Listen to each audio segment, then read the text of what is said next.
I would like to call this hearing to order. Before the hearing board there are two cases, and we'll take the first case will be USA Waste. No, I'm sorry.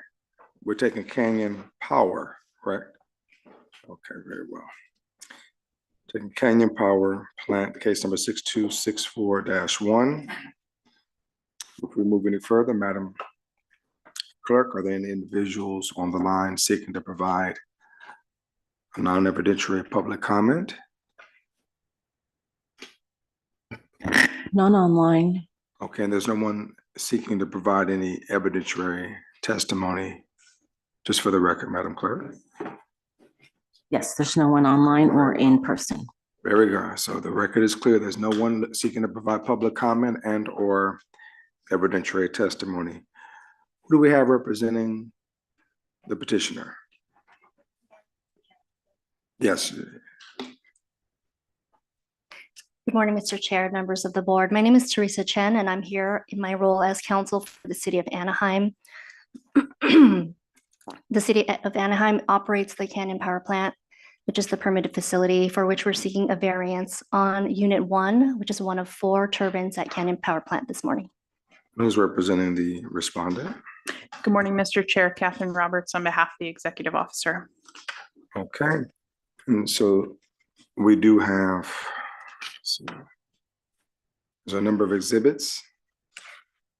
So we have those copies. Do we provide any additional copies to members of the board other than what was placed in the boxes? That's for a different case. All right. Mr. Chair, there should be one exhibit. The district submitted draft proposed conditions. And that's going to be A. That's exhibit A. All right. So before we go any further, do we have any individuals who will be providing any testimony by way of witness? We have any witnesses? Yes, Mr. Chair, I have 2 individuals to my left. The first is Mr. Ron Hofford. He's the plant manager, and he will be able to speak directly to the incident that necessitated our need for the variance. And to his left is our consultant, Mr. Carl Laney from Montrose. Also behind me is our one of our division managers at City of Anaheim Public Utilities, Mr. Eldon Krause. Okay, so why don't we, do we have any witnesses on the? The district will have no affirmative testimony, but does have a compliance inspector here familiar with the facility in case the board has questions. Okay, give me 1 second. Quick second, the power just went down. All right, so we're going to ask the individuals who will be testifying this morning to stand, including the compliance inspector. All right. Do you solemnly, raise your right hand, do you solemnly state under penalty of perjury that the evidence that you shall give in this matter should be the truth, the whole truth, and nothing but the truth? All right, all have accepted the oath, and we're going to move forward with the opening statements for the petitioner. Thank you, Mr. Chair. Good morning, members of the board. We are here to seek the variance because on June 21st of this year, there was a blade that detached or was liberated from the center section of the turbine, which we're referring to as Unit 1 and is referred to as gas turbine number 1 in the petition.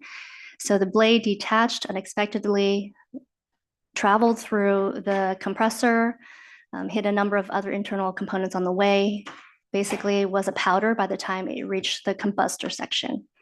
Because of that, the city conducted an inspection the very next day and we have a preliminary determination on the level of repairing or cleaning that needs to be done with the impacted parts.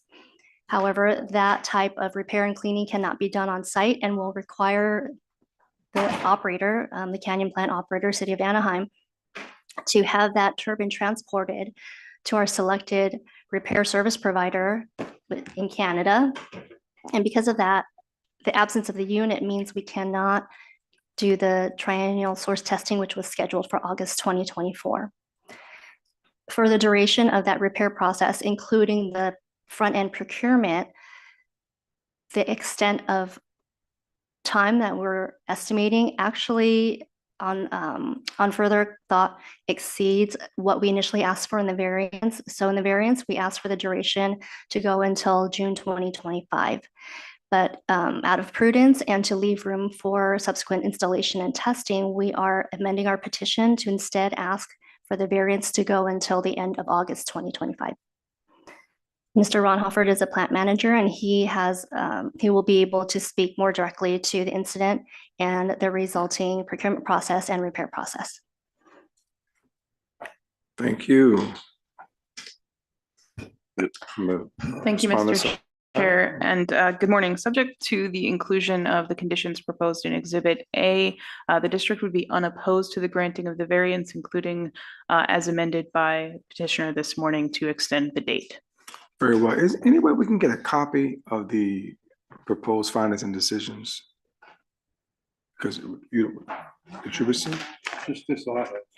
Yeah, when, Just that page. okay.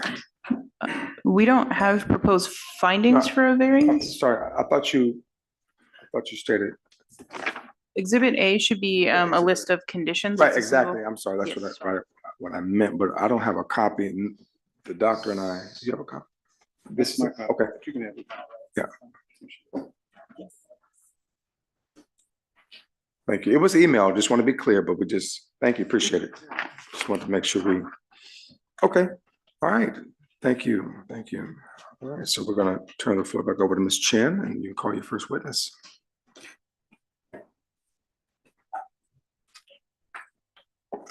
Yes, sir. Just please state and spell your name for the record. Ron Hofford. Spell it. Oh, RON HOFFARD. Very well. All right. And Mr. Hofford, what is your title at Canyon Power Plant? The power plant operations manager. And so in the petition, we identify and describe the June 21st incident from earlier this year where the stage 3 blade detached and traveled through the compressor. Your staff has provided that information in summary in the petition. On the day that the blade broke off, how did you or your staff become aware that there was an incident? The turbine was in operation, and all of a sudden we got an alarm in from the turbine where the pressure inside the turbine had triggered the pressure wasn't right in the compressor section of the turbine, and it triggered an alarm. Less than 2 seconds after receiving that alarm, the turbine experienced what they call a compressor stall. And what happens during a compressor stall is the very high pressure air is cavitating inside the turbine to the extent where it literally causes what would be equivalent to a sonic boom. And at that point in time, the rotor in the turbine and all the blades attached to it bounced up and down during the stall. And so after that was done, staff, power plant staff went ahead and did a bore scope of the turbine to see what kind of damage was caused inside the turbine from this compressor stall. A bore scope inspection of a fully assembled gas turbine engine is not complete because the bore scope can't reach every component in the turbine for inspection. But the initial bore scope inspection did reveal several areas that were seriously damaged, both blades and vanes in the turbine. The next step after the borescope inspection is to send it to an authorized depot repair facility for repair. They are all required by GE. Anytime an engine goes to a repair facility, it has to be completely disassembled, the entire turbine disassembled. And then a critical inspection is done on each and every part of the turbine. And it's those parts that they're inspecting that could not be seen in the original borescope inspection. And then once they've discovered all the other parts that are going to require repair services,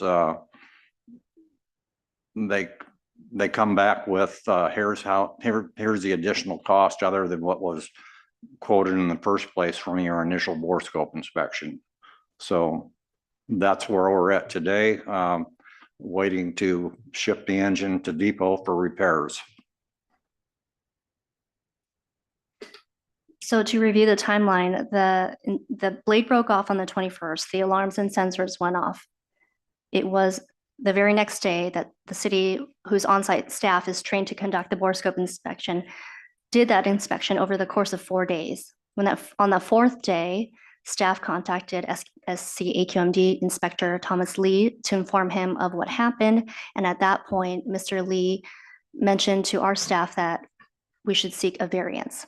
And that started our process, which brought us here today. Parallel with that, Anaheim was considering how to procure services for the repair. And it's not as straightforward as the simple city procurement process, because although Anaheim is the operating agent, the plant itself is part of the SCAPA portfolio of projects, SCAPA being the Southern California Public Power Authority. So we, as an agency, collaborate with SCAPA to make sure that we are following their procurement rules for this very facility. As of July 12th of this year, the request for bids was posted to invite qualified level 4 depot facilities to bid on the service.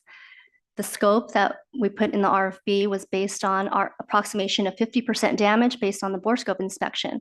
But again, because of the physical and visual limitations of the borescope, that is merely an estimate. We won't really know the extent of the damage, the costs, or the repair time until that unit is disassembled in Canada and our selected contractor informs us. If the board desires, we do have excerpts from the borescope inspection report if it would be helpful to the board to view that damage. However, we have not offered that into exhibits unless the board feels it would be helpful. Are you done with your witness? No, I'd like Mr. Hoffer to speak to the procurement process and the estimated repair time.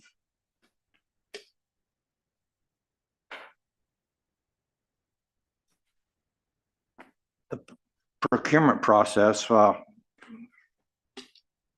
first involves selecting authorized repair facilities to bid on the cost of the repairs based on what they saw in the initial borescope inspection that Canyon provided. After that, it goes to through the City of Anaheim Public Utilities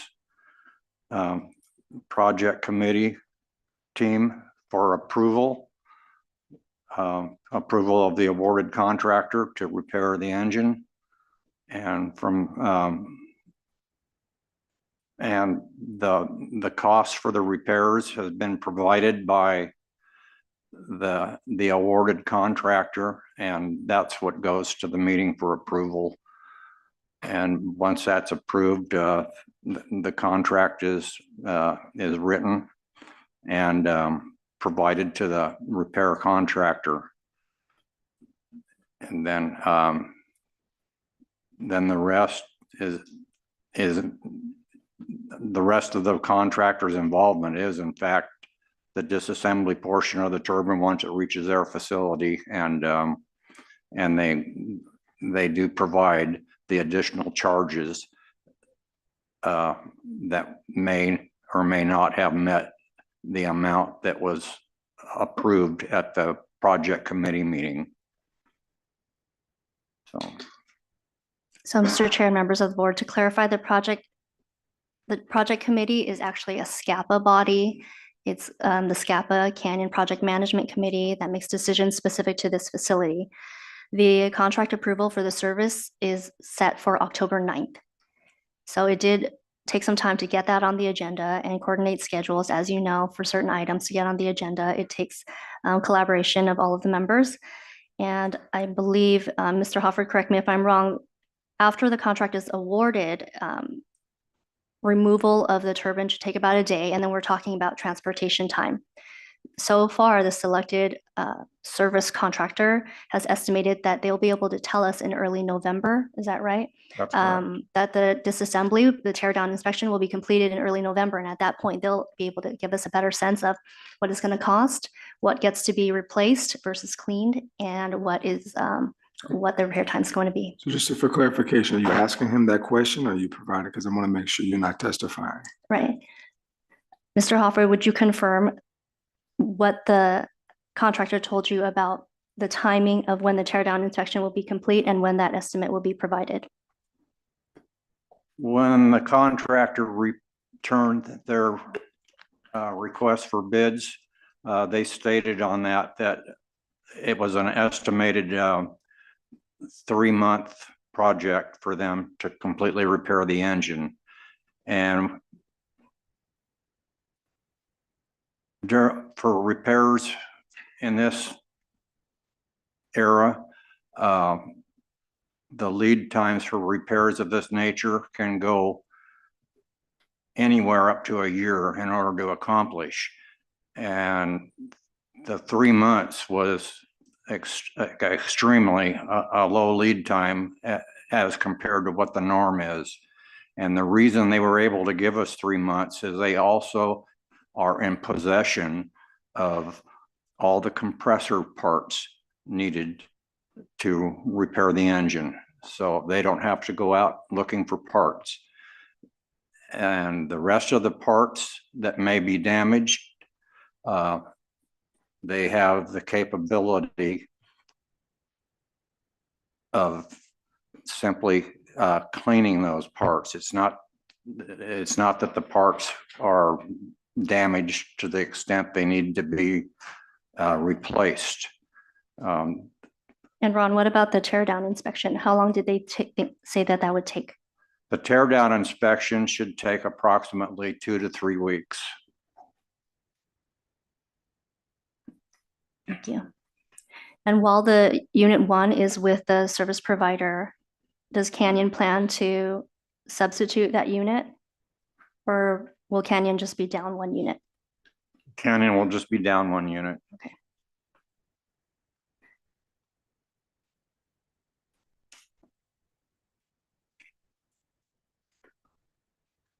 When the unit was installed on site in February 2024, was there any way that the city or you as the plant manager could have predicted or prevented the stage 3 blade liberating from its attachment?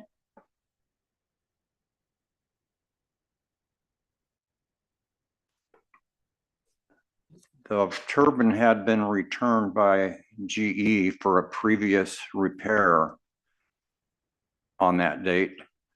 And they went through the same process with the repair they did in 2023 that went into 2024, where the entire engine was disassembled, every part was inspected and repaired and replaced, and everything was serviceable. So when we reinstalled the engine in February of 2024, we had no reason to believe that there could be anything that would cause damage since it had just been repaired. So. And how many starts are in the life of that blade or that section or that unit? Okay, the particular blades we were talking about are the rows 3 through 5 blades in the compressor section. GE has a service bulletin concerning those particular 3 rows of blades, because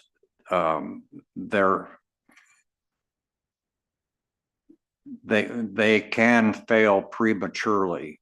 And so GE has identified a time period in which you have to routinely replace those 3 to 5 blades. And that's done by after 1,500 starts of the turbine, those blades must be replaced. At the time we suffered the casualty of the compressor stall, there was only approximately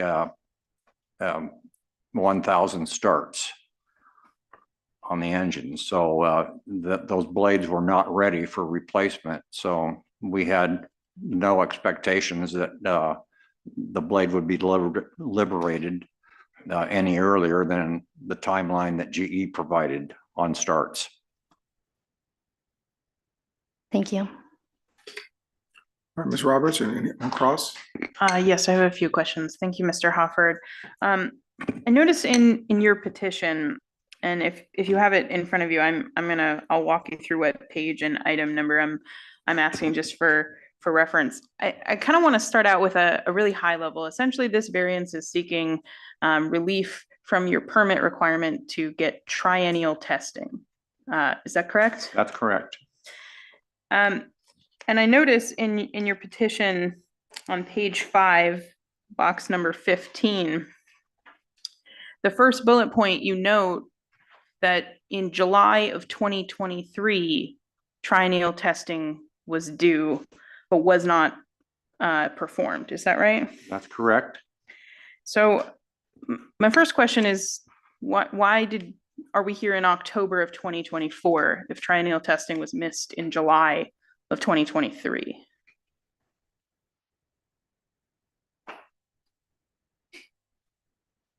We well,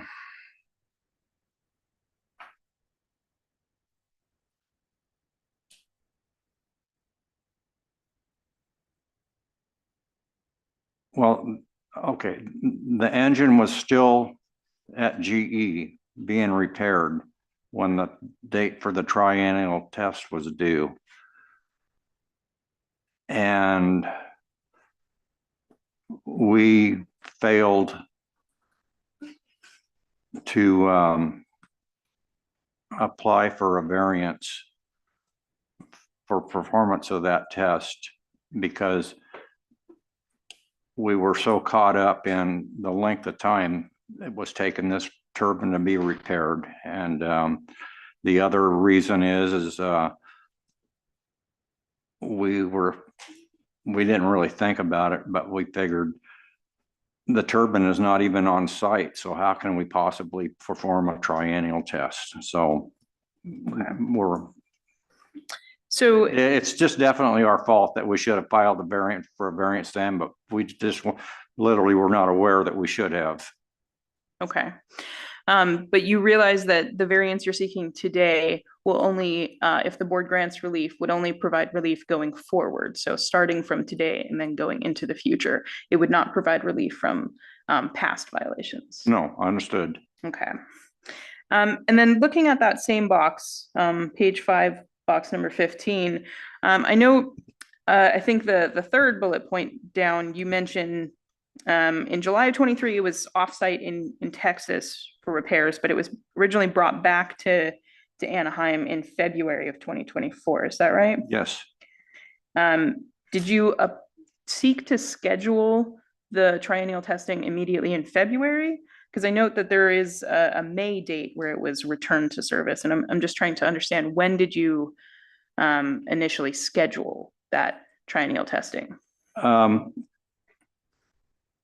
We tried to get a schedule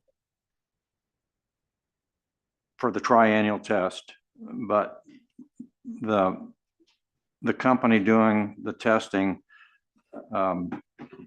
didn't have an availability for I don't know the timeline, but it was close to a month out where they would have the capability to come in and perform the test. Before that was going on, we were performing all the ratas and everything, getting caught up with those tests. And the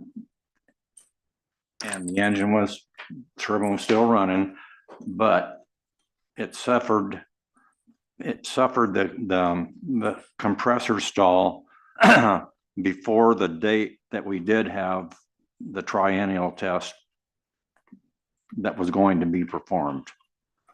Okay. So we did have one scheduled, but the engine failed before that date came up. Okay. And I'm going to ask, did you have an opportunity to look at the district submitted proposed conditions for this variance that are now marked as Exhibit A? Those conditions.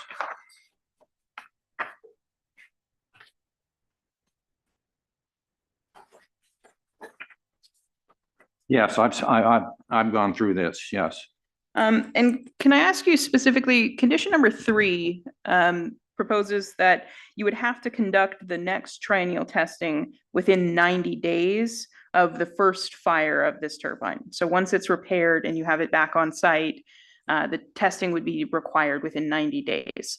Do you believe you're confident you can comply with that condition? Yes, Okay. Do you believe you can comply with all of the conditions proposed by the district? yes, I can. Okay, thank you. Those are all of my questions. All right, any questions from members of the board? Ms. Verdugo Peralta? Mr. Crawford, you alluded to the fact that this is a common problem with this particular engine from this manufacturer. Is that correct? That you're not the one and only that's having problems with this equipment? That's correct. Okay, so I don't understand if everybody's having problems with that particular piece of equipment, you're not the one and only, why even go forward with that equipment, or are they the only company that is manufacturing that piece of equipment? They're the only company. And I can't answer for their inability to correct known deficiencies with their product. Thank you. All right, Mr. Balakapalan. Yes, morning, Mr. Alford. Question, so the boroscope inspection showed the blades were released, liberated. Right. Do you know, did it show how many blades, or at this time you do know if stage 3, 4, and 5 were affected also, or just stage 3? There's 14 stages of blades and vanes in the compressor, and we only got the sections we could see with the borescope. So it's very possible that all 14 could have been affected. By the time it got past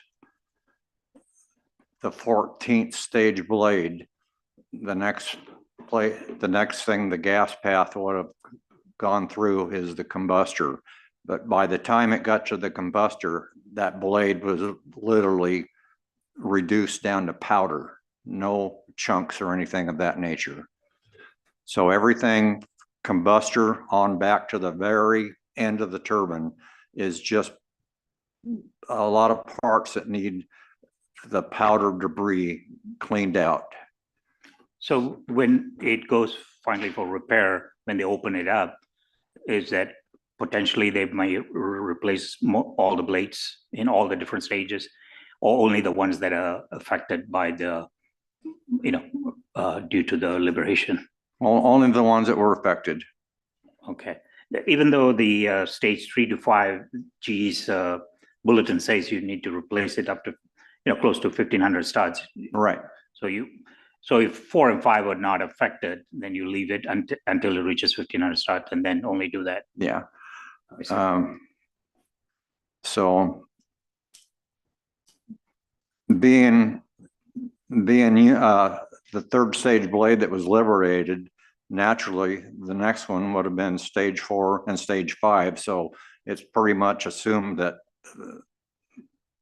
those sections of blades will all be replaced. Okay. And let me ask you the question on the SEMS. Are you familiar with the SEMS operation? Yes, Okay, now you have 4 turbines in total. Now 1 is out of service. So the other 3 are going, so you have one SEM sharing for all 4, or each one has its own individual? each one has its individual SIMs. SEMS, okay. So, and so this, if you look at condition number 6 of the proposed variance condition, Yes, so you will continue to operate the SEMS yes, while now, are you aware of change in regulation that allow you to shut down the SEMS during the duration of the when the unit is not in operation? I was not aware of that. Okay. We keep it running 24/7 and we do the daily calibrations as if the turbine was still there. So if I were to propose a condition that you look in, is that something you want to look at and see if you want to avail of that condition in the rule that will allow you to shut down the SEMS? If you have to meet certain criteria to shut down the SEMS, but it's not something you want to look at. We've got no problem just running it, but I can't see a reason why we want to shut it down, actually. Okay. Let me then take you to condition number 5. Okay. It says submit just a sources report showing preliminary compliance. Like to change it or not? I mean, what if you're not in compliance during the test? Would you still submit the report? So, so I was going to suggest changing it to showing preliminary compliance or non-compliance. You submit the report, to the district within 45 days. Is that something that's acceptable? Oh, yes, it is. And okay, I'll check with the district. All right, that's all I had. Thank you very much. All right, Mr. Harper, any additional questions from members of the board? Okay. Mr. Harper, I just have a quick question for you, my friend. You supply power to the entire city of Anaheim via this facility?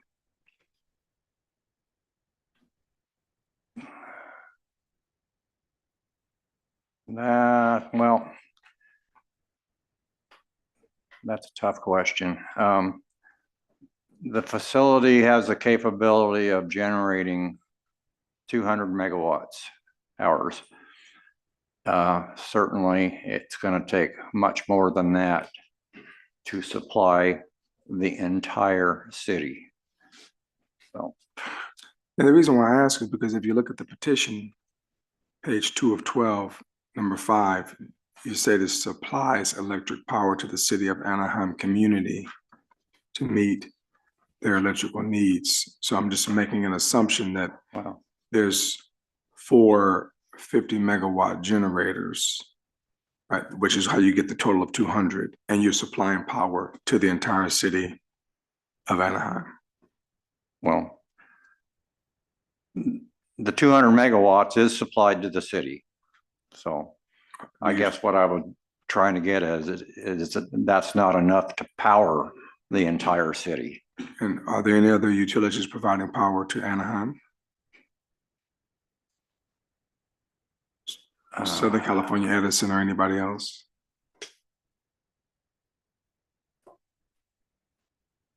Can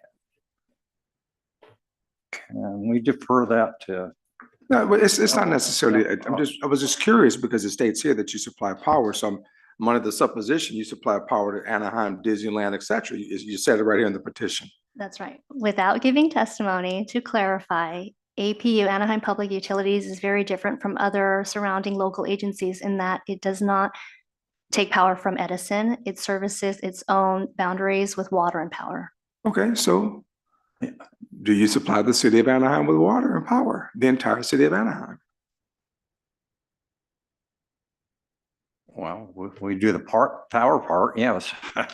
Okay, so you supply power to Anaheim and someone else provides water. Anaheim Public Utilities provides its own water as well. Okay, all right.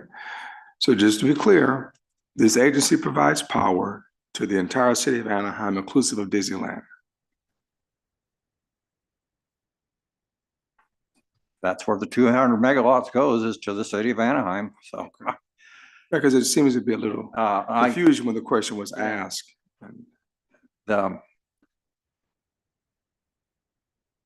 So it's, Anaheim purchases reserve adequacy power from other facilities. okay. And then let me ask you another question of looking at the petition. So if you drop down to page number 8 of 12. State the day you're requesting the variance to begin. You put August 31st, 2024 through June 30th, 2025. So just for clarity, is that what you're seeking today? Or are we seeking October 3rd moving forward? October 3rd, moving forward with the amended and extended date to August 31st, 2025. August 21st, August 31st, 2020. August 31st. So this was an error to put August 31st, 2024 was an error to. Right. We will not be applying or seeking to apply the variance retrospectively. So we will start for today if the board grants it. Okay, okay. All right, Ms. Verdugo, proud to get, I think you start recognition. Thank you, Mr. Chair. Originally, wasn't Canyon Power originally supposed to be a peaker plant to be supplemental to the original demand? Yes, it was constructed that way and Original. is still that way today. So it's an addition, Mr. Chair, in other words, whatever they have existing of power that's being provided, this is in addition when the demand gets higher than normal. Is that correct? That is As a correct. peaker plant? Yes. Okay. Also, you do have the ability to wheel in other power from other facilities, do you not? I believe that's what our reserve adequacy purchases are. Okay, so I just wanted to clarify all of that, that it's not, Canyon is not the one and only source of power for the city of Anaheim. It was originally supposed to come on as a peaker plant. And then if the demand went beyond that, you do have the ability to wheel in if you need it from another source, correct?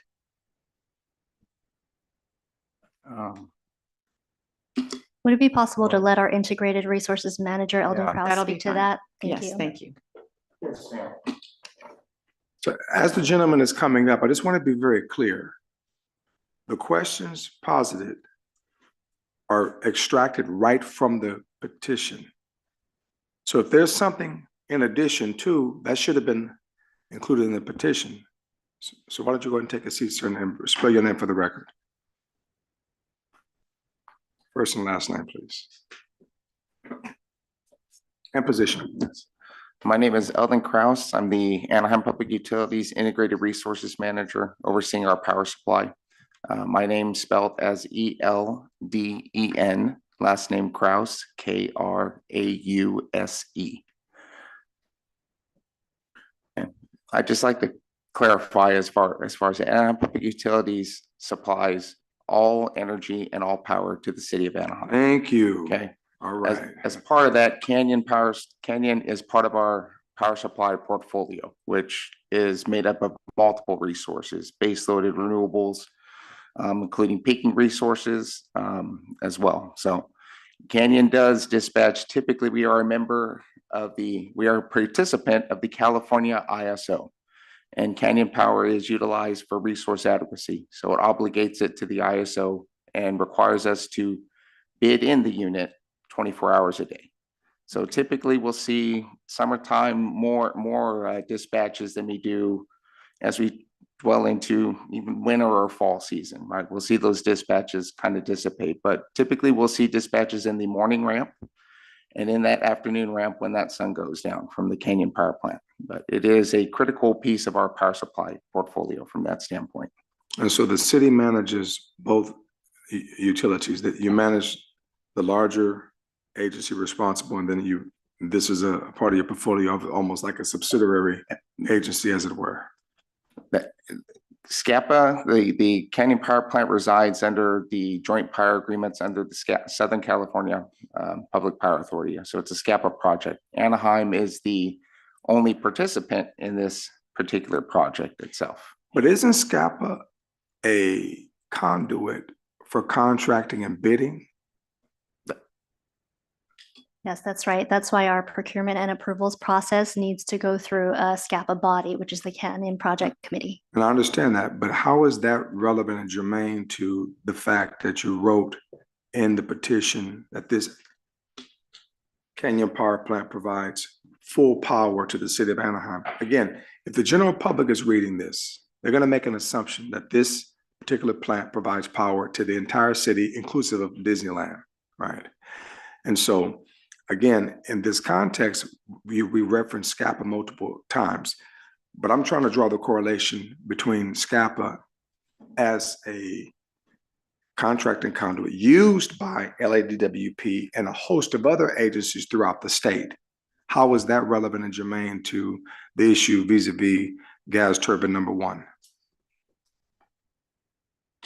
It's primarily relevant to the procurement schedule.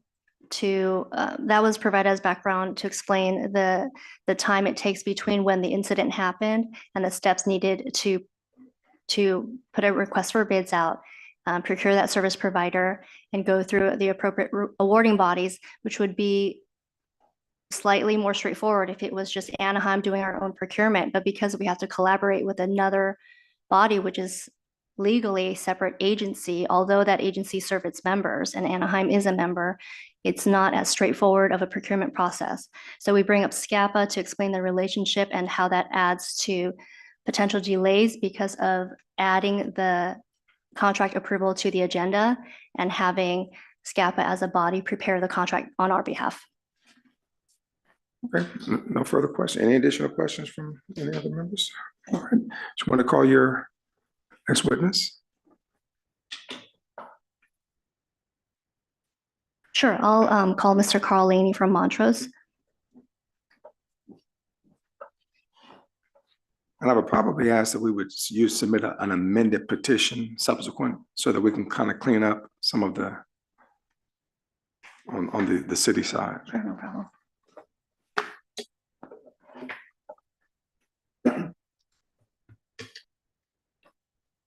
Would you state your name and your title for the board? Carl Laney, K-A-R-L-L-A-N-Y. I'm principal with Montrose Environmental Solutions. Mr. Laney, would you explain to the board how Montrose has, what role Montrose has taken in assisting Anaheim with preparing the variance?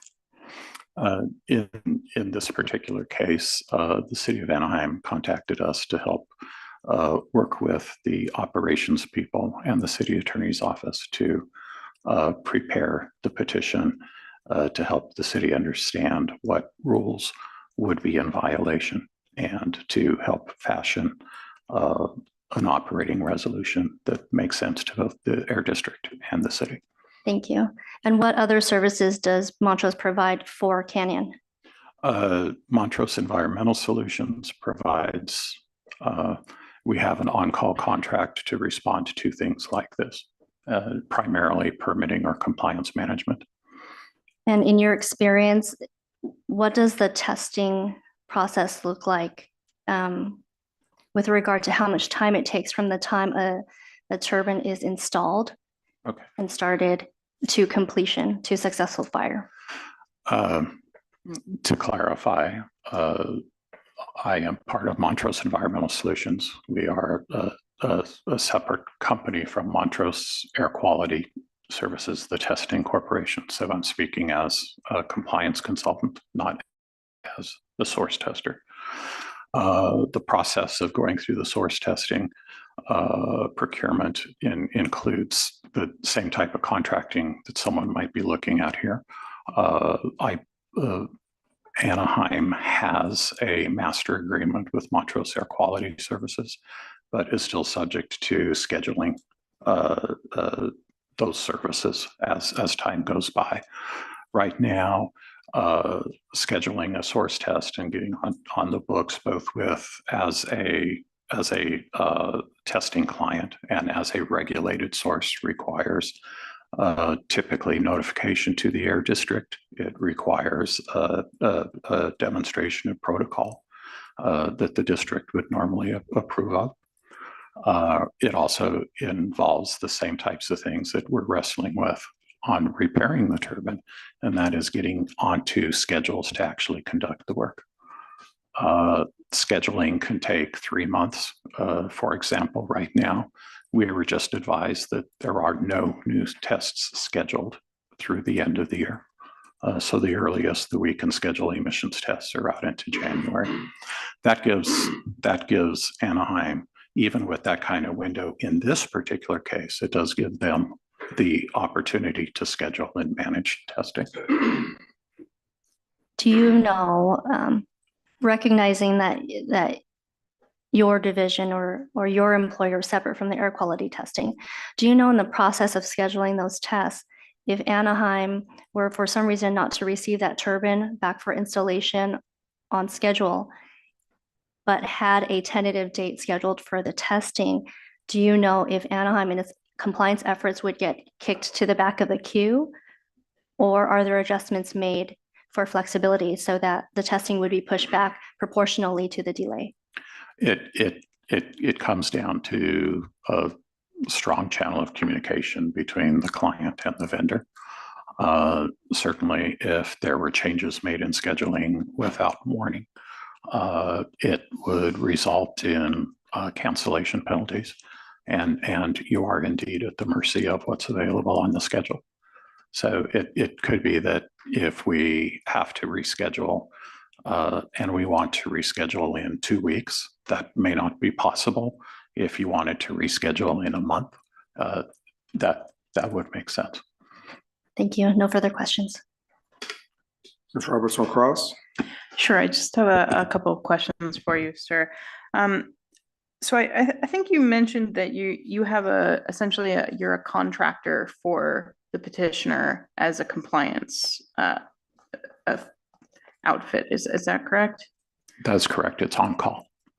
So do you have any day-to-day responsibilities in helping the facility ensure compliance?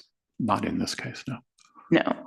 So, for example, I noticed their petition mentions earlier testing for ammonia and RADA testing. Is that something that your facility, that your agency helped facilitate? Our sister company, Montrose Air Quality Services, did conduct upon installation or reinstallation of the turbine. They were able to schedule and did conduct RADAs for NOx and to do the ammonia testing, recognizing that this is a reclaimed NOx facility. It's a Title V NOx facility. And ensuring accuracy of that SEMS is critical to managing compliance at these types of facilities. They were able to get very, very quickly scheduled for that RADA. RADA testing is different from the types of testing that the city is asking for the variance from. So they were able to get the RADA testing on the schedule, which was a very high priority. But the compliance tests for the PM, VOC, and SOX had to be scheduled for a second date, which I believe was in June. And it was in that several month period that the turbine failed. Okay, so just to understand that, is you said your sister company kind of does the actual testing. Do you assist the facility of kind of reviewing its permit and or South Coast rules that are applicable to the facility and say, hey, you have this, and this due on that date? Or is that not a service you provide to the facility? Again, we are on call. We're an on-call vendor, so they call us at their will, and we have not been called to serve Okay. in the past couple of years. So you were not aware that they were out of compliance since July of 2023 for their triennial testing? That is correct. Okay, so you only became aware when they requested you to submit a petition for a variance? That's correct. Thank you. I have no further questions. Members of the board, Mr. Polakapala. Morning, Mr. Laney. Hello. Hi, good to see you again. I had a question. You familiar with the amendment to Rule 2012 in 2023, which allowed the SEMS to be non-operational for a period of time if the source is not operating? We are familiar with the low use provisions that would require a permit modification. No, that's not what I'm referring I to. understand. It's where if it does not operate for minimum 168 consecutive hours, then they can take certain steps to not operate the SEMS. So my question is, if you're not familiar, that's fine, and We'll have to research it. okay, all right then. Because I was just going to follow up and ask why the facility didn't take the opportunity to, make use of that condition allowance in the rule. But since you're not familiar with it, I have no further questions. Thank you. Any additional questions? All right. Okay, I would assume you have no other witnesses? Okay, so we proceed to, No affirmative witnesses from the district. Thank you. okay, real. I have some questions for the district. Okay, we'll go right ahead, Mr. Pimmer. Sure, the district will call Mr. Avelino Rivera.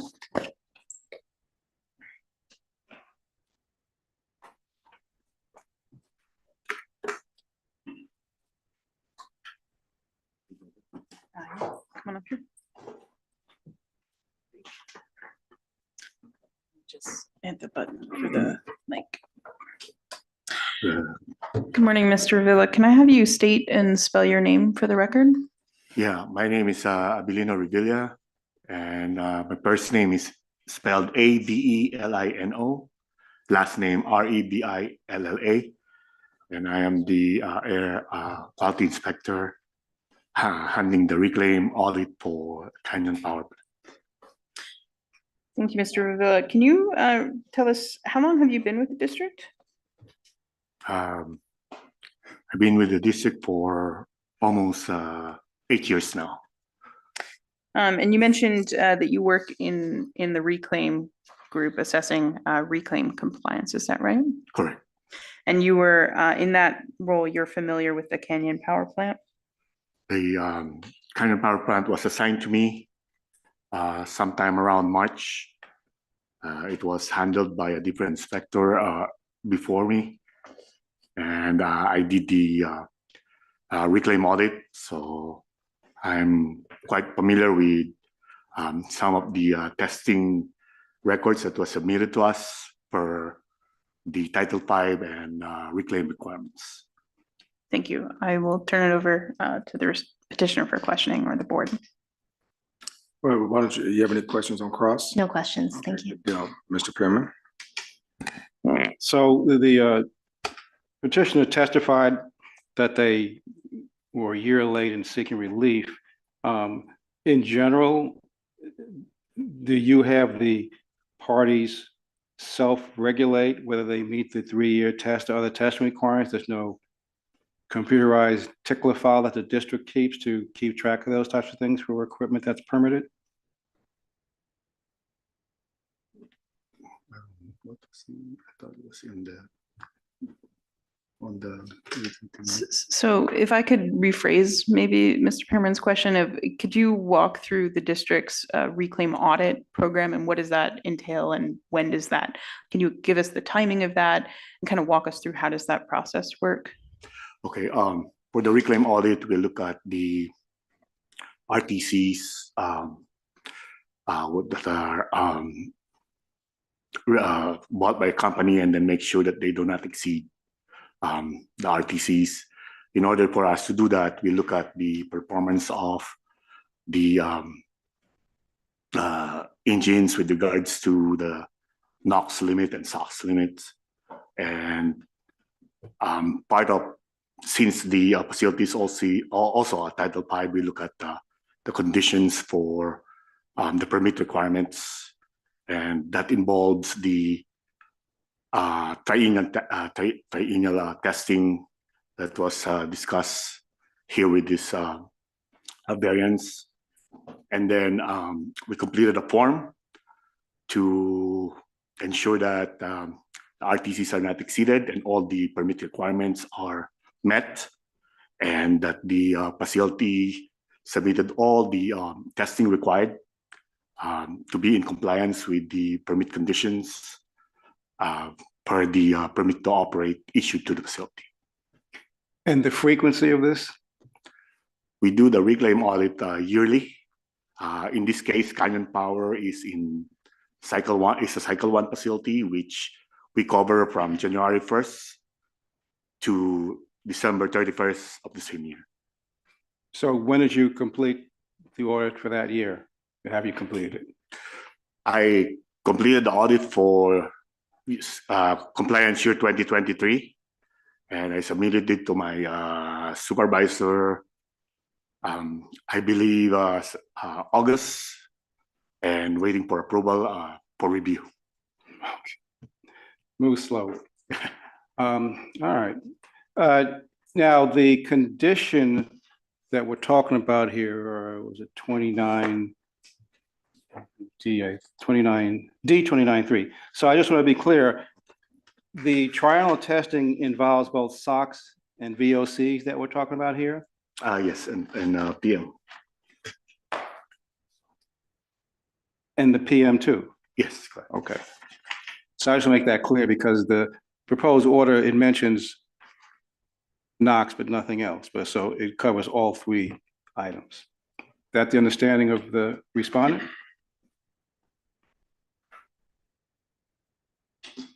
Yeah. It per the permit condition D29.3. Sorry, are you asking if that's the understanding of the district or the petitioner? He just said, he already told me Yes. his understanding, so I want to make sure they agree Yes, that it's all okay, three. so the petitioner, sorry. I'm sorry, my bad. Mr. Laney, could you confirm?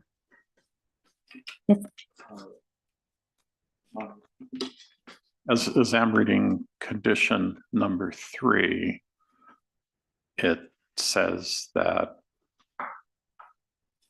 successful fire means operation that demonstrates compliance with all permit conditions, including the NOx emission limit.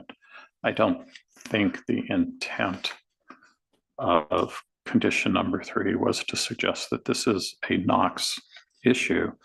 I believe it may be more that NOx is what's monitored continuously. And because of that continuous monitoring, NOx is a good indication of successful firing and the data in the SEMS. I'm not seeing this as a suggestion that NOx was being tested or that this was really related to NOx. Well, of course, it's related to NOx testing, isn't that? I don't understand how you can say that. Isn't the whole point of this because you couldn't test in the timely fashion? No, the variance is to grant relief from testing of SOx, VOC, and particulate matter. NOx is subject to continuous monitoring with the SEMS, and that SEMS was demonstrated for accuracy in 2024 with the RADA that was conducted. Right. I'm sorry, go ahead, Ms. Roberts. So I can add a little bit of clarification. That part of condition 3 referencing the NOx limit is not referencing what they're getting a variance from. It's defining that term successful fire. So that term, if it's not defined, could be a little bit ambiguous. When is it successful? And so we wanted to clarify, looking at the NOx limit would be an indicator that the unit is successfully firing, and that will trigger the start of the 90-day clock for condition number 3. I understand that. It's a small point, but with the PM, it really says 18 months, but then if they prove that it was clean, they could do it every year. So potentially the PM it would not be in violation. That's why I raised that. But Since no one seems to be concerned, we all agree all three items will be tested, and that's on the record. Thank you. Ms. Verdugo Peralta? Thank you, Mr. Chair. I have a procurement question, since we're talking about time and based on the fact that you're a municipality and not an. Hold on one second, Ms. Verdugo Peralta. Do we want to dismiss this witness or you have questions for him? I was wanting to ask Canyon. Okay, no problem. So let us dismiss. Can I, before you dismiss him, I just had a follow-up question. Okay. Okay, I'm fine and with then there we go, Mr. Balakapalan. Then we'll dismiss him after. Then we'll go to Ms. Verdugo Peralta. People are excited this morning. It must be the water. Mr. Rubilla, just as a follow-up to Mr. Pearman's question, actually, did you do the Title V inspection for that facility?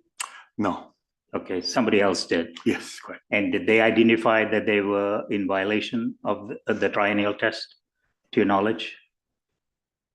To my knowledge, I believe the facility called my supervisor, Thomas Lee, that they will not meet that test date. And that's why my supervisor suggested the facility to get a variance. Well, we're talking 2023, not, I understand 2024. On 2023, if they conducted the variance, I mean the triennial testing, is that the question? Yeah, no, they were supposed to conduct the testing in 2023.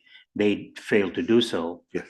So I'm just questioning, my question was, did the inspector note that they were out of compliance with that requirement in D29.3?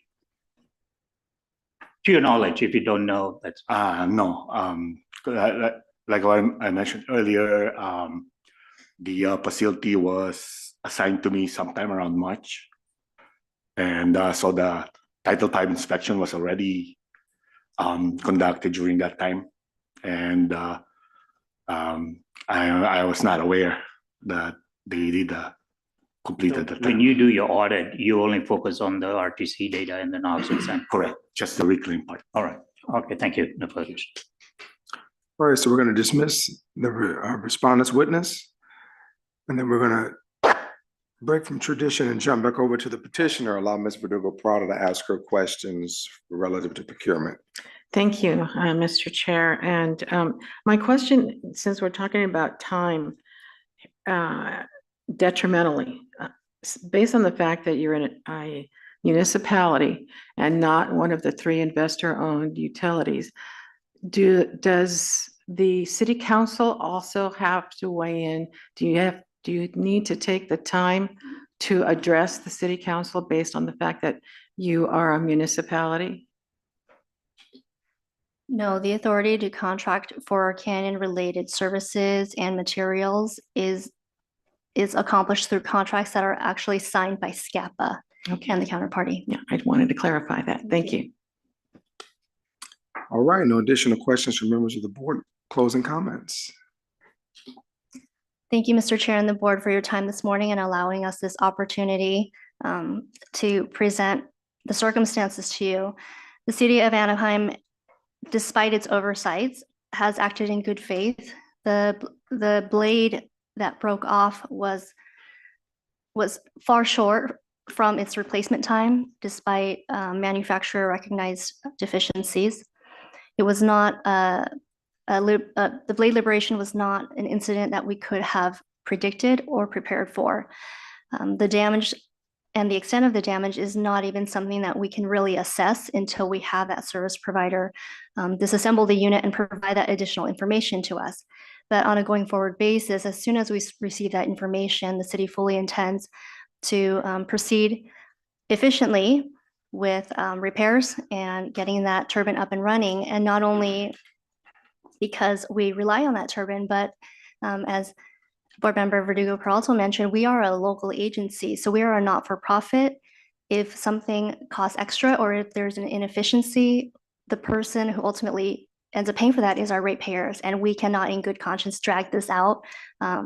The oversights we take full responsibility for, and we are taking internal steps to resolve that and keep our maintenance tracks more diligent. Thank you. Thank you. Ms. Roberts. Thank you, board members. Subject to the inclusion of the district's proposed conditions, the district would remain unopposed to the granting of the variance. The district does want to note that it would request the board retain the SEMS provision. In the absence of that, the district would request an opportunity to revise the conditions to ensure that they are in full compliance with the Rule 2012 requirements, which are otherwise not certain to be met. And the district would submit that the easier way is to just require there to resume the SEMS, which the petitioner has agreed to. Thank you. All right, Mr. Balakapalan, floor is yours, sir. I have one more question. Oh, go right ahead. In relation to the conditions, you requested earlier that Anaheim submit an amended petition? Well, yes, because I just want to make sure we clarify. So for example, do they really have to? Okay, we fine. already have it. We'll just clean it up during the motion. It's Okay, fine. It's Thank you. fine. I just wasn't sure how that would No, impact Ms. it's Roberts. perfectly fine. Thank you. Because we do want to be very efficient. We understand that ratepayers, you're right, time is money. We don't want to impact the ratepayers of the beautiful city of Anaheim. All right, Mr. Balakapalan. Yes, I do believe I can make the 6 findings to grant the regular variance. The petitioner is in violation of 203B 2004 F1 and 3002 C1 because they've not conducted the triennial testing for as per condition D29.3 for the turbine D1. So and so they're in violation of several rules. And the fact that the non-compliance is beyond their reasonable control, they had scheduled, even though late, but they've had scheduled for August to do the testing of 2024, the triennial testing, but due to what we heard of the liberation of the blade in stage 3 and the damage, they are not able to do the test. So that's understandable. The closing or taking would be without a corresponding benefit in reducing contaminant. They are currently not operating, so there's no harm to the public because the unit is not operating. There's petitioners given consideration curtailment. The unit's in our operation, so there's really nothing to curtail. No excess emission during this period, and there's however there's a condition to monitor or otherwise quantify emission.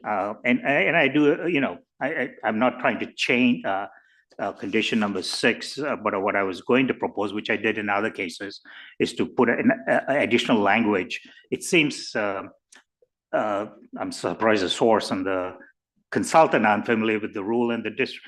I have seen this, the board specifically amended the rule in 2023 for 2012 to allow a period, if the source is not operating and if you meet certain condition in the rule, you can actually not operate the SEMS.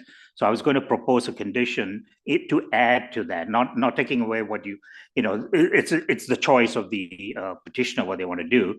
It appears that they have no problem running the SEMS, but I just wanted to put that in lieu of the above mentioned requirement in condition number 6.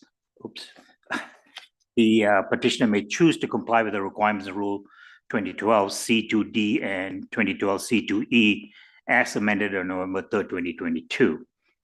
So that's the one change. And then on condition number 5, I was going to, and again, I propose I'll make the motion so I can propose a condition to number 5 also that the source test, submit a source test for the triennial source test condition. So, and at the appropriate time when I make the motion, I'll indicate which language to remove and what to add for condition number 5. I know that we wouldn't customarily do this, but I want to make sure that the respondent and the petitioner are in full agreement, because if we proffer amendments and they don't agree, then now we're essentially, we're just kind of sort of prolonging the hearing. So any members of the board, your thoughts on his amendments? Well, we don't know what they are yet, so. Okay, so do you want to just share the amendments so that we all can kind of debate them now so that we can move the motion effortlessly? You want me to go ahead and make the motion and then you can vote yes or no? Well, I would prefer if we just talk about the proposed amendments, because then if you vote no, then now we have to break another motion. We can just kind of get it all in one omnibus play. Condition number 5, where it says petitioner says submit a complete sources report showing preliminary compliance So I would remove the word showing preliminary compliance and instead it will state petitioners shall complete a source test report for the triennial source test. So whether it's compliance or non-compliance, they will submit the report within 45 days. So that's the only amendment to condition number 5. In condition number 6, and as I mentioned, I've done this in several other cases, and I'm proposing an additional language in condition number 6 that in lieu of the above mentioned requirement, petitioner may choose to comply with the requirements in 212C2D and 212C2E as amended on November 3rd, 2022. Again, it's a may, it's not shall. That's an option. And it looks like even though they're not availing, they were not familiar with the rule and not, I just wanted to bring that to their attention. So maybe in the future, maybe they will, look into it further. So those are the 2 amendments I'm proposing to the exhibit A. Okay, my good friend, Ms. Roberts, what are your thoughts? Thank you. I appreciate Mr. Balakwan's attention to this. I'll start with the SEMS. I think the district would be amenable to the voluntary, assuming though that I do want to note that 2012 C2D subparagraph I, the district would interpret that to have already been in the past, and that's a maintain operation of the SEMS per the normal rule to record 0 value points for 4 hours at a minimum after the source shutdown. So the source has been shut down already since 2023. So those 4 hours have already occurred. I assume, but I am not certain because I have not heard testimony that there was 4 hours of continuous SEMS data in 2023. But I do want to put on record, that's when the district would start that 4 hours from. So it's not, if they have not already done that, then they could not comply with the alternate procedures and they would have to comply with operating the SEMS. I just want to clarify, they operate in 2024 because they did the testing in 2024 for the radar and so forth. So they do have. That's fair. So it would run from when it was shut down in June of 20, it would still be in the past, but you're right, it would be in 2024. And they may have. And they may have, that's right. true. So we don't know. And that's why I put may, and they don't have to follow. That's fair. And the district would accept, an alternate procedure, assuming full compliance with Rule 2012 procedures. On number 5, the reason that we put it as showing compliance is that actually triggers the facility if there is a non-compliant result to come back for a modification to this board, because it changes the board's findings. The findings that you would make now are that there are no excess emissions. There is no calculation for what those excess emissions would be because we're not anticipating any.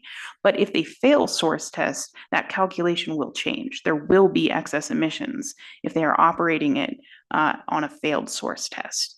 And so because of that, we put the condition, so assuming compliance, and if not, that will trigger them so that they don't violate the condition to come back to the board. I just can clarify that typically when you fail a source test, they always have the option to retest, to do it again. Yes. So that before they submit. We don't know that they would have timing to do that within the constraints of the variance. But yes, otherwise, and I would note that their other district rules and their permit would otherwise still require them, even for a failed source test, to still submit that to the district. So it wouldn't add additional reporting to say that if it's a failed test, you have to submit it. They still have to. But the reason we want it as a positive one, so as to ensure that they're coming back before the board if there's not. Okay. In that case, I will withdraw that amendment to condition number 5. Okay, so then we will move over rather rapidly to a motion. Did you want to make the motion, sir? Yes, I would. Very well. So in the matter of Canyon Power Plant, City of Anaheim, case number 6264-1, I move that we grant a regular variance commencing today and continuing through November. I'm sorry, it is August 31st, 2025, from Rule 203B 2004 F1 3002 C1, specifically condition 29.3 of the facility permit ID number 153992 and for the equipment that is located at 3071 East Miraloma Avenue in Anaheim for the gas turbine number 1, identified as D1 in the permit. And the condition for the variance are set forth in Exhibit A with the proposed change to condition number 6, which I will read again, that to be added is that in lieu of the above mentioned requirement, the petitioner may choose to comply with the requirements in 212D, C2D, and C212C to E as amended on November 3rd, 2022. And there will be no excess emissions at this point unless, as Ms.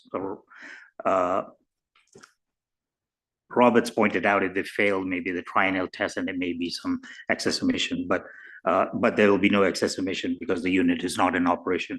With that, I conclude my motion. Is there a second? Second. It's been seconded by Dr. Abraham. Any further question or discussion on the motion? And then Ms. Verdugo-Peralta on the motion. Yeah, I didn't get an opportunity to discuss the fact that I very much think that the program plant operator should have engaged the consultant a lot sooner than what occurred. And it concerns me that you're paying a lot of money to that consultant, yet you are utilizing them to the best efficiency, I guess you'd say. I can make the 6 findings. I agree with that. Also, because of the fact that you provide a vital service to the public. I think that's very important to mention. And the service provider, though, I have such I don't understand why, and you're not the only one, as you're saying, I don't understand why you would continue to go back to that service provider when they're not really providing a product that is, in my opinion, worth the cost. And if you're not the one and only, I think that you need to get together with the other utilities, whether they be going through the process that you mentioned or not, because they're not providing service to your organization. And it concerns me that your ratepayers are paying that much money for all of that equipment, and they're not getting a product that's worth it, in my opinion. But again, I still can make the 6 findings because I think because it's a vital service to the public that we're basically forced to do this. Thank you. On the motion, Dr. Abraham. I vote aye. Verdugo-Peralta. Aye. Balakapalan. Aye. Pierman. Aye. Ali. Vote is unanimous. You guys have a phenomenal day. See you in August or so, and give my best to Mickey Mouse. All right, we'll take about a 9-minute, 10-minute break, 15. We will take a 10-minute break. We'll come back at 11:01. We're off the record.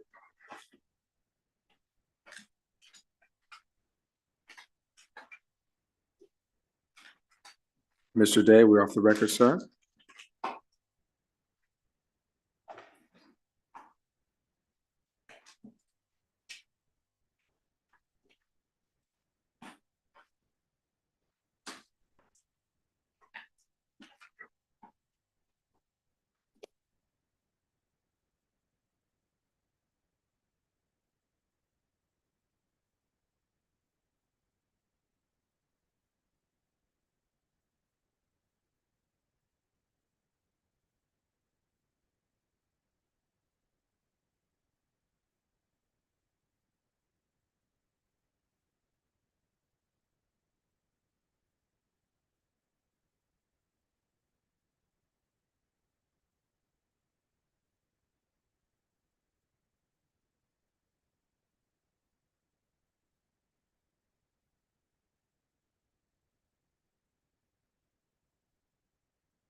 Okay, we're not back on the record, but I just want to make a quick comment before we may lose a board member. Actually, I'll wait till we get back on the record.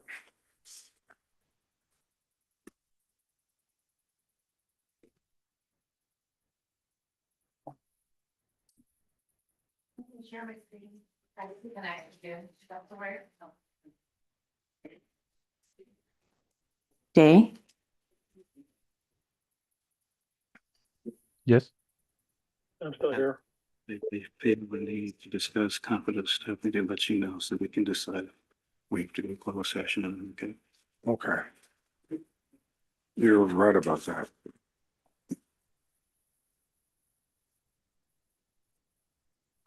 Okay, so we're back on the record at 11:04 a.m.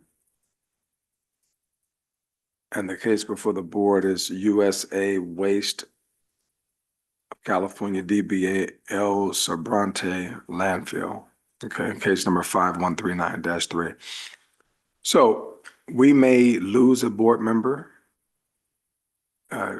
during today's hearing. I would ask that we would, because the documents were sent to the board, this should have been a consent matter for which it was not.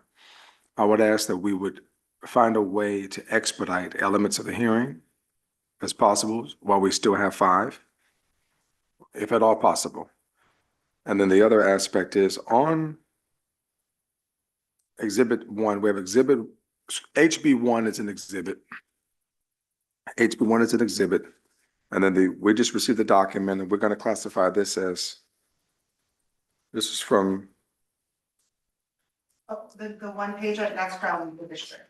So That's from the district. This exhibit is, what number is this? I don't remember if we, Yes, it's on, did I not submit any, I might have submitted the conditions last time. Yeah, I okay, think this the- is, okay, right. So just want to make sure you have a copy of this, sir? Yeah. Okay, very well. Okay, exhibit B.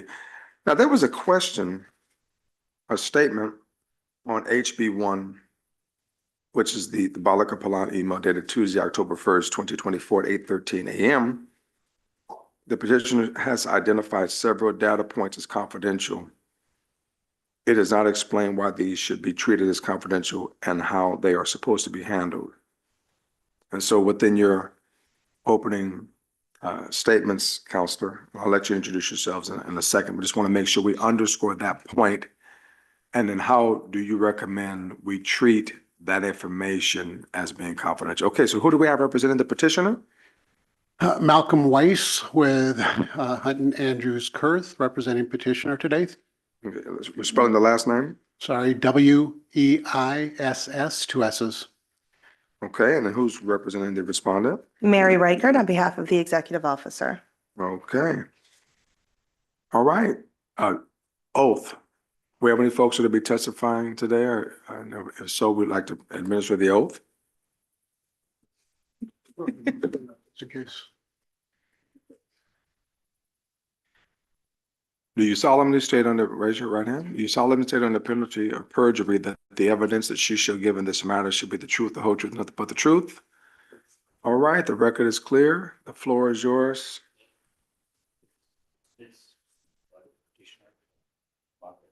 Yeah, they've already been marked. The exhibits were marked earlier. Yeah. Yeah, so we have HB1, which is the Balaka Palan email that I referenced earlier.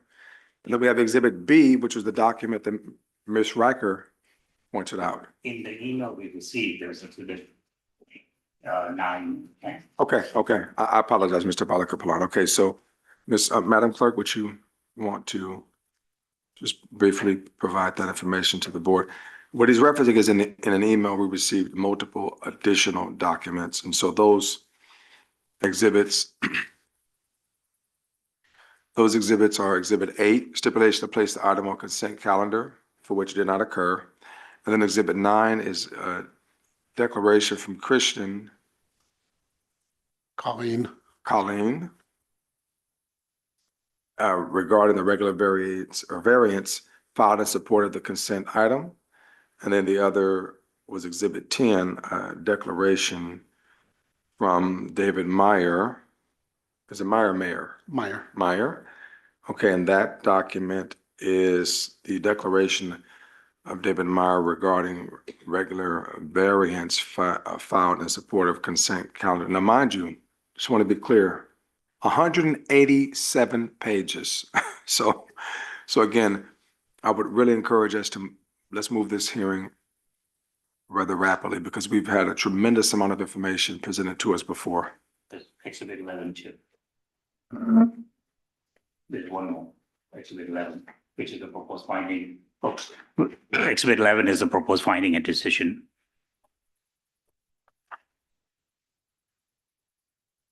Do we have that, Ms. Clerk, Madam Clerk? That would be Exhibit 11, I believe. Yes. It's It was not attached, if I may add, it was in the email. You had to go to the link and put the password Yes. to download those Yes. attachments. Do they have the notebook yet? They have, yeah, it's in the notebooks. Do you want to hand those out? Yeah. So if we can, Malcolm Weiss again for petitioner, I apologize for the voluminous materials, but it was provided in response to board members' questions. And we wanted to be completely transparent and provide as much information as we could.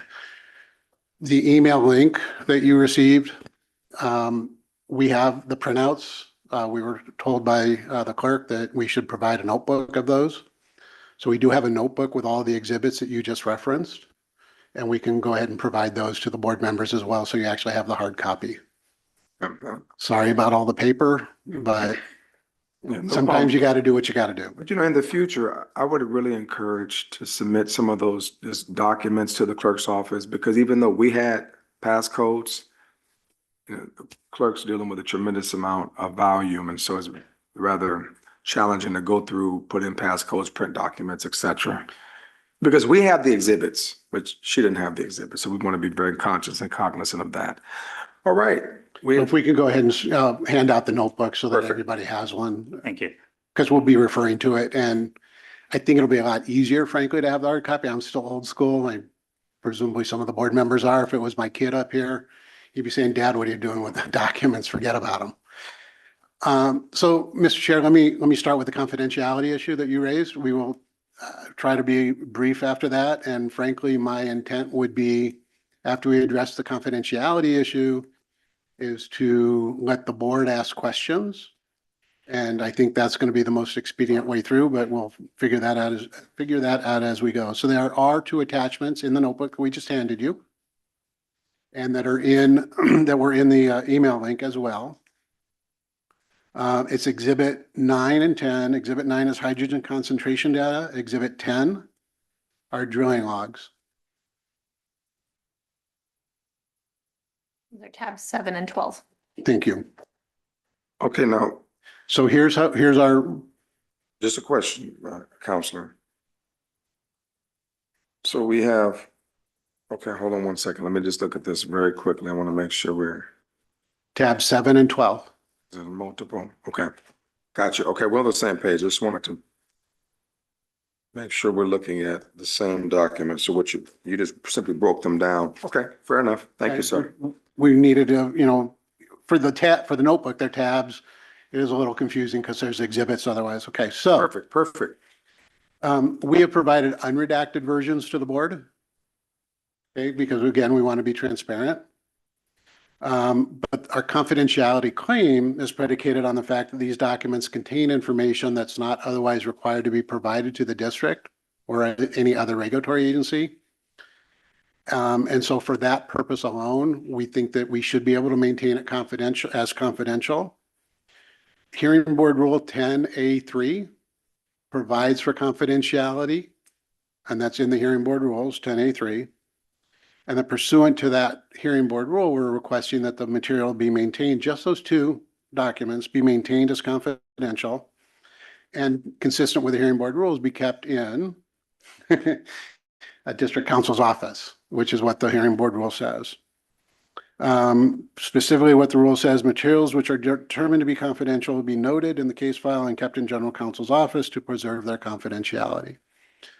The only other comment I have about it is for the documents provided to the clerk, we have not included those documents, and again, in order to maintain confidentiality. Mr. Chair, just a clarification. Mr. Balakaplan, sir. So can we even reference it in our questioning, or if it's, you, I know you provided to us, so. That's a very good question. If you would reference it generally, we know what's there, you'll know what's there. If you make a reference to it, obviously, we've talked about that it's hydrogen concentration data, that's already public. Right. And the drilling logs, public, but what is the data contained on there is the data we'd like to try to maintain as confidential. Okay, all right. Okay.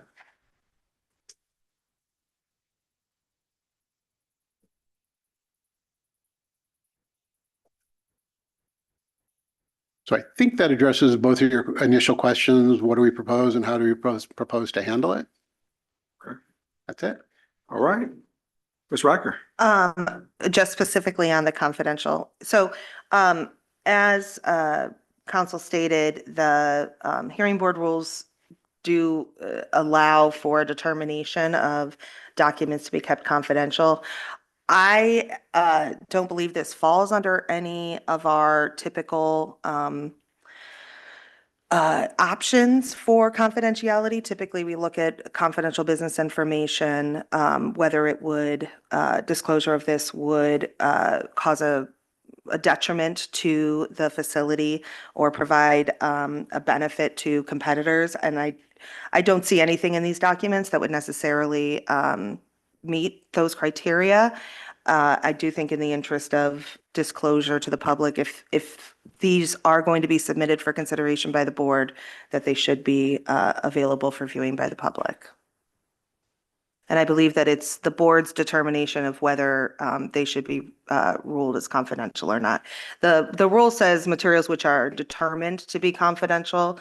That seems to be the only kind of guidance. So to me, it seems like there has to be a determination as to confidentiality. Okay. Is there a member of the board willing to proffer a motion to establish determination, to define and determine that the materials submitted by the petitioner is in fact confidential? I was going to make a motion, but I wanted to hear from an attorney member. You know, let me say something, because normally when it's confidential, you have to, you know, as Ms. Reichert pointed, it's a trade secret or it's attorney-client privilege, or it is, you know, a litigation, an issue that will have, you know, that there has to be a justification for confidentiality. This one is the hydrogen level, as Mr.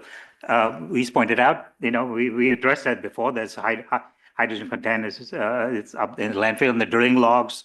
I don't see why that should be confidential. You know, there's some. So I will propose a motion that we do not treat these items as confidential, as requested by the petitioner, and that we should be transparent and provide it to the public. Well, is there? There's not a second. There's not a second, so the motion dies. Ms. Verdugo Peralta. I just wanted to make sure that, you know, obviously if the rule is there, then the companies have the opportunity to utilize it. Otherwise, it wouldn't be there. And I always want to protect the proprietary information of any company that comes before us. That's the only responsible thing that we should be doing. And I would disagree that they need to put that in the public domain. Any other, Mr. Pearman? Well, I didn't hear a good explanation. I mean, I thought the explanation they gave was they weren't required to submit the information is what he said, which I need more than that. So you used the term proprietary, but he didn't say that. So I need to know exactly, given the types of things that I said are typical, do they apply here or not? If I may clarify hearing board rule, I can read it. 10.3, material which are deemed to be confidential will be noted in the case file and kept in the general counsel's office to preserve their confidentiality. So we have to deem, I mean, we have to agree that we can deem it That's what complete. Ms. Brackett said. Yeah, Yeah, that's what she that's said. my question. Mr. Weiss? Mr. Weiss, thank you. Mr. Weiss, I'm sorry. As I said, these records are not needed or to be kept in the normal routine of businesses, as you know quite well. Landfills in the area have become the subject of significant litigation and are in a very contentious situation on a number of levels. We're not offering this today specifically as evidence. It was provided in response to a request from a board member last time, and in our attempts to be transparent, because the data contained in these records is not required to be produced anywhere else, we do consider it proprietary. All right, I entertain a motion to deem the materials. What is the term we're using? Confidential. I thought I already made the motion. Deem the materials to be confidential and to be maintained pursuant to the hearing board rules. I'm sorry, Just one more Mr. Chair. question.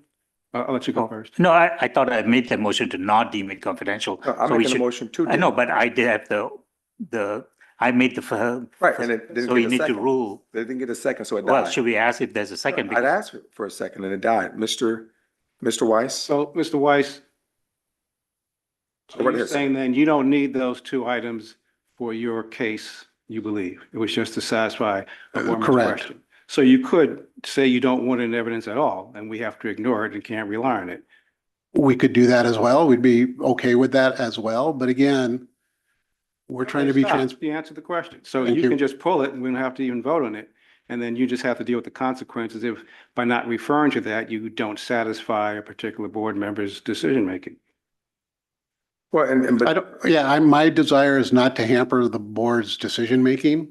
My desire is to follow the There hearing both board rule. ways. That's a nice theory, but No, I don't let think us that's see it if you don't want to hamper it. Otherwise, take the Take it stand that we away. don't need it. because the board asked for it. We going in circles. Okay. I'll second the motion. okay, so his motion's been moved and been seconded by Mr. Pearman. Any further discussion on this motion? I'm sorry, I'm just going to clarify which motion is it to not deem it confidential? To deem it confidential and to be Deem kept it pursuant confidential. to. No, I said not confidential. You're seconding my motion, right? He's seconding my motion, not. Right, the motion was called earlier. I asked for a second. There was no second. The motion died.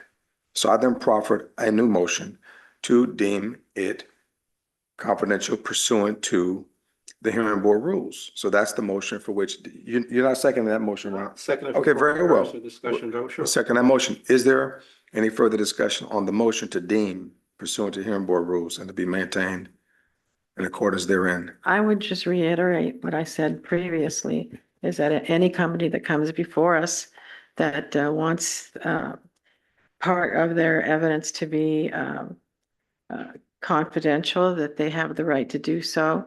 And I would always vote for that. This is a public, I don't, it's a public agency and we deemed it as a public agency. So it is not, and I think the public, has a right to see all the documents that we receive, Then why would that rule be there? If it is deemed, confidential, then yes, we protect it, so and those trade secrets and attorney-client provision, so forth, there has to be a Process. rationale for the confidentiality. If not, anybody can say it's confidential and, so that's why where I'm coming from. Can I ask a Dr. question? Abraham. So, based on what the petitioner had stated, the sensitivities around it and, where they are with other litigation and whatnot, is that not enough for your concern about whether or not we deem it confidential, that there are sensitivities here? No, I don't see it. I looked at the data. I don't know if the board members have, but so I don't see, the need to keep that confidential, that information. I would just agree with Mr. Pearman that if you didn't want us to see it, you shouldn't have submitted it personally is kind of where I'm landing. And then if you are going to submit it, then we should be able to see it. But given where we are now and given where the conversation is, I'm going to support the motion. All right, any further question or discussion? All right, on the vote, Dr. Abraham, Aye. Verdugo Peralta, Aye. Mr. Balakapalan, No. Mr. Chairman. Oh, no. Ali votes in the affirmative, so the information is hereby deemed confidential and members of the board have been privy to it and it'll be locked in accordance with the rule. All right, Thank you. Based on your earlier comments, we're moving on at this point.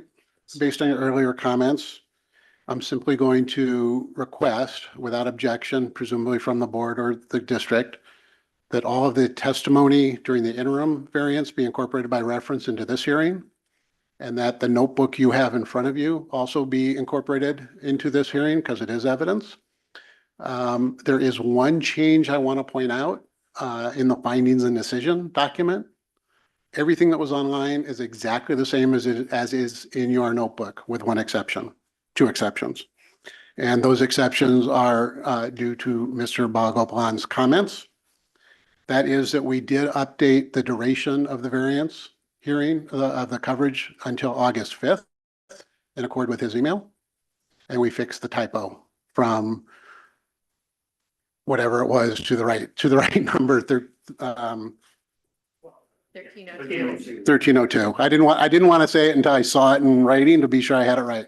So the findings and decision, which is at tab 16 of your notebook, is exactly the same as what you received previously by email with those two changes to update it.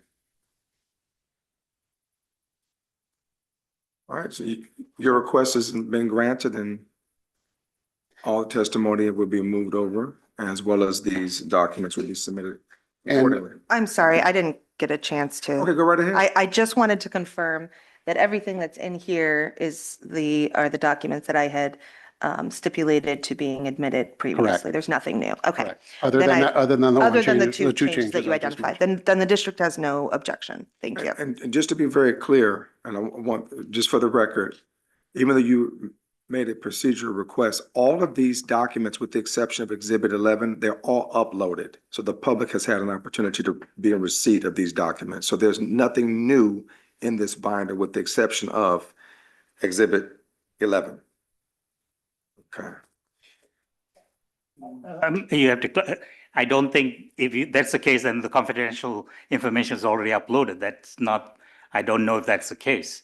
Yeah, that's the first I was aware that it had been Yeah, it's been uploaded for the uploaded. If public. that's the case, then why even discussing confidentiality? No, those were not uploaded. Uploaded, Those okay, pages yeah. were deleted from what's Yeah. uploaded. So, you know, I kind of know what I'm doing a little bit, and I kind of got a modicum of common sense, and I know the clerk would not have uploaded documents, right? Which is correct. Exactly. She's a professional, so the documents were never uploaded. I want that to be very clear. And as I stated before, the documents that are uploaded and that are within the public domain, that's essentially what's in this document, with the exception of Exhibit 11, which will be uploaded subsequently. All right. So I have a very long opening, which I will forgo.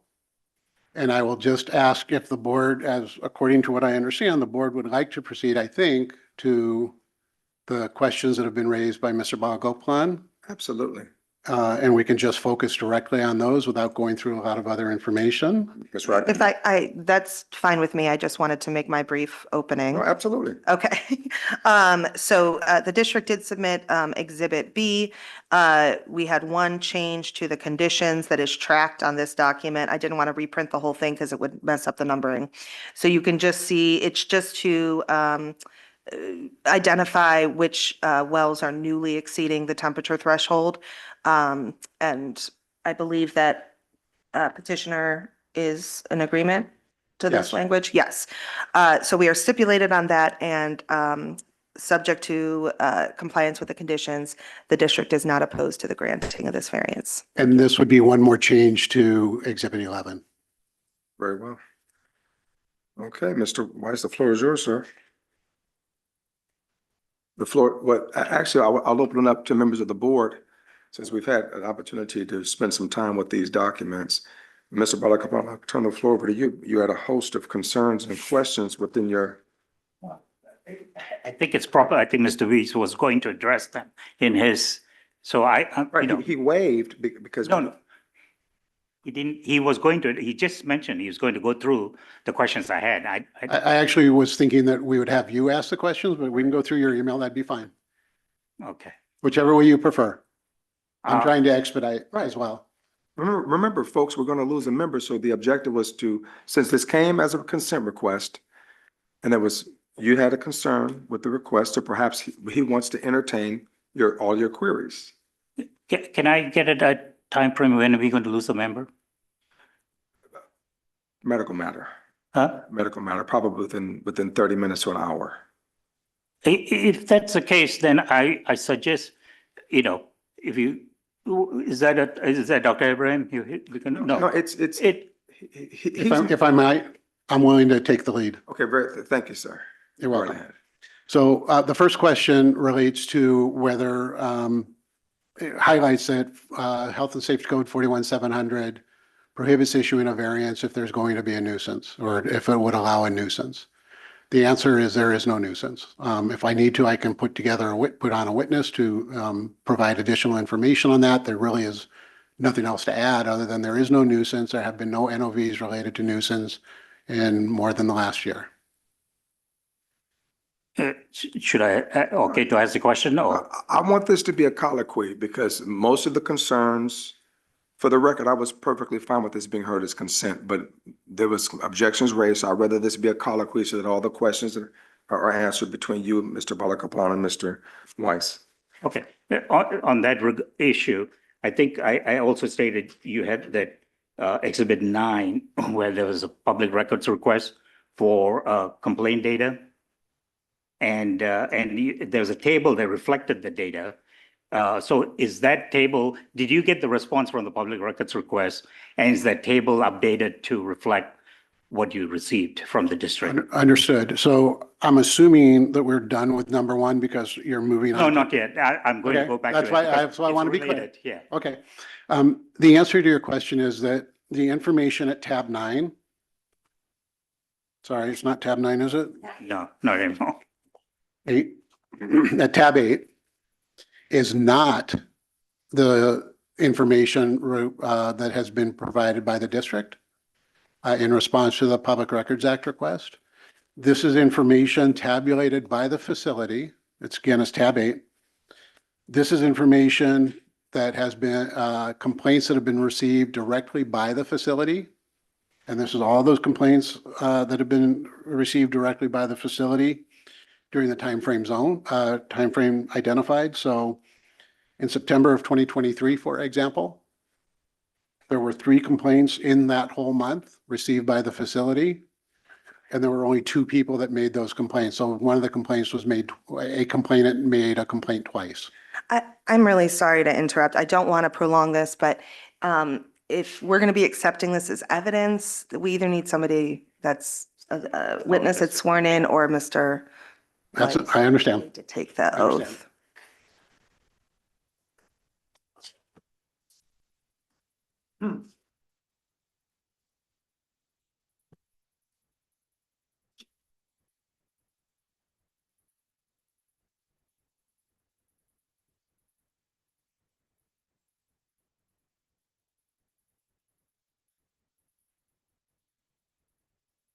So I'm going to call as a witness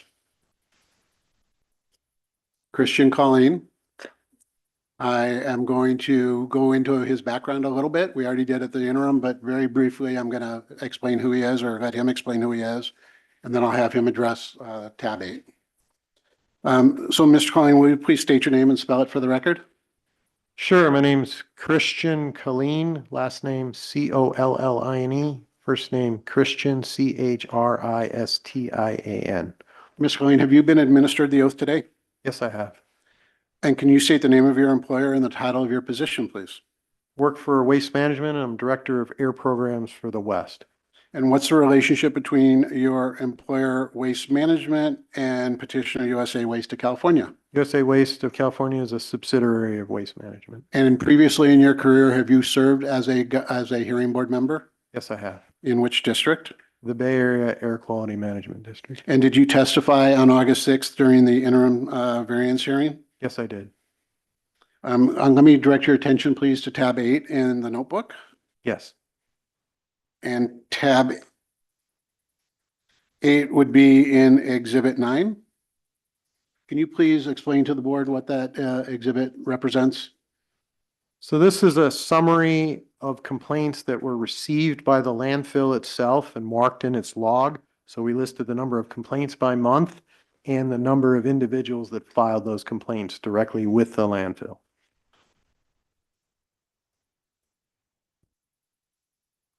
I have no further questions. Mr. Balakapalan? I'm I'm sorry, Mr. Micro. I have no questions. Okay.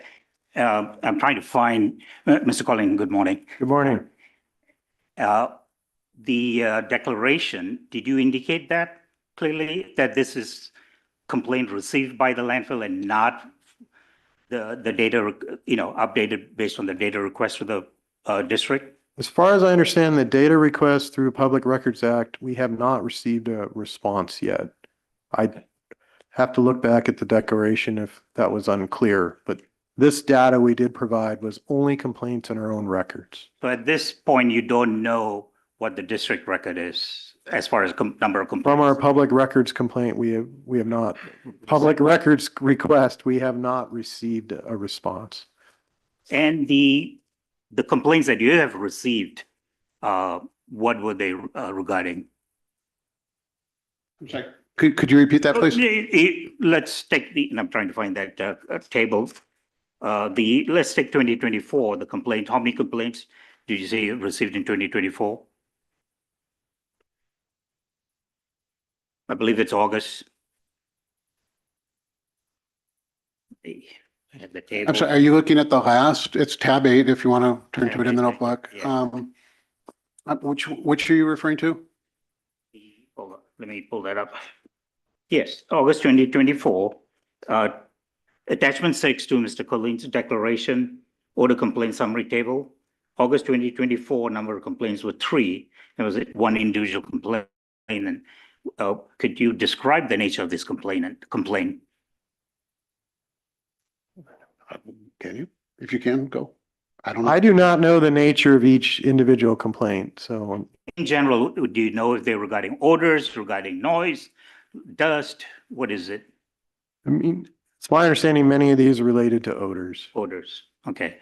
And do you know if any of them were due to the ETLF conditions at the landfill related to that? I cannot say that they're related to that. I mean, we have one community, which I can show you on a map where it is, that has made most of these complaints, and there's very few individuals, bless you, that are filing these complaints. It's a limited group of people.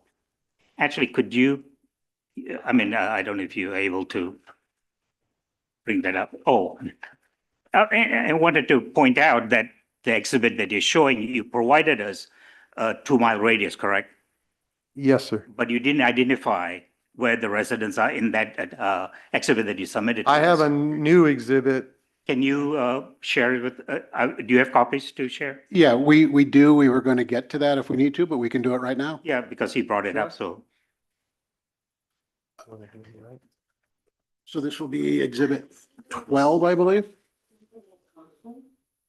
I can put it up electronically, but I want to number them, so I think this will be 12. So for the record, the new exhibit, which is a map of the area delineating residential boundaries, will be exhibit 12. And the petitioner will also put it on the, Mr. Dave, you can put it up on the overhead or allow her to have access via her computer. I can put it, yeah. Okay, very well. Yeah.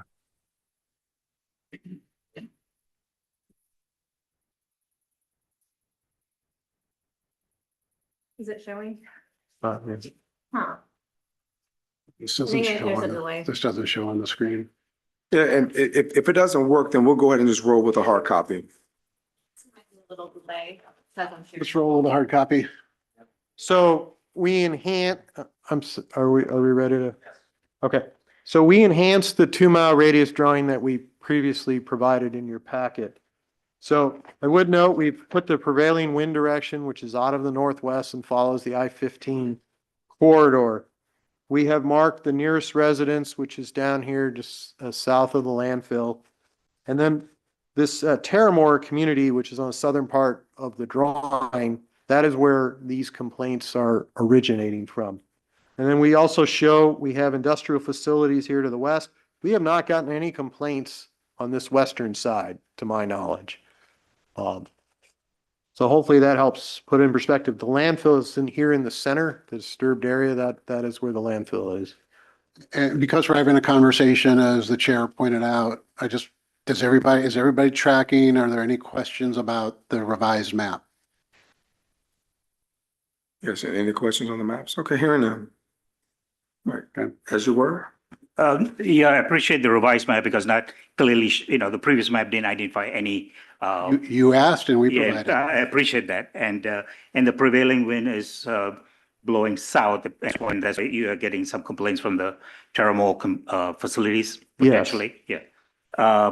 But you don't know the nature of the, if it's due to the ETLF conditions or not, or what specific orders they. That is correct.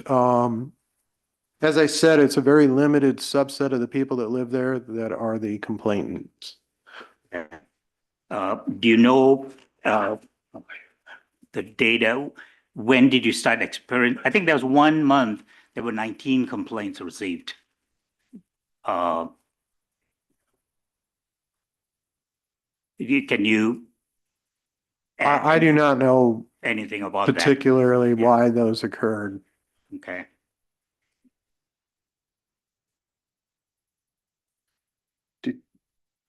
You should have any complaints from there, so you should make that point. Just so you know that these complaints are from the Terramore area, and the nearest residence, to my knowledge, has not complained. Okay. Let me ask you, have you walked around at the facility? You're familiar with the facility? I have been there, and I was there recently, and I did not smell any odors or anything that would lead me to indicate that there was issues with the area of concern or even the general landfill operations. Okay. The symptoms, and let me ask you, what are the symptoms of the elevated temperature? One of the symptoms that we heard before in another landfill, very distinctly, there's distinct odor from the reaction that is occurring within the landfill. You're saying there's no such instance of odors from the reaction area from this landfill? We actually spent a bunch of time recently at the area of concern, and I was standing on it and along one of the bench roads. I actually did not smell any odors that I thought I would have, or anything of that nature, or any different odor than, you normally smell around landfills in general. Has any other employee at the landfill mentioned anything to you? No one's mentioned to me any special odors or anything of that nature. Okay. And that's why I'll reserve the question.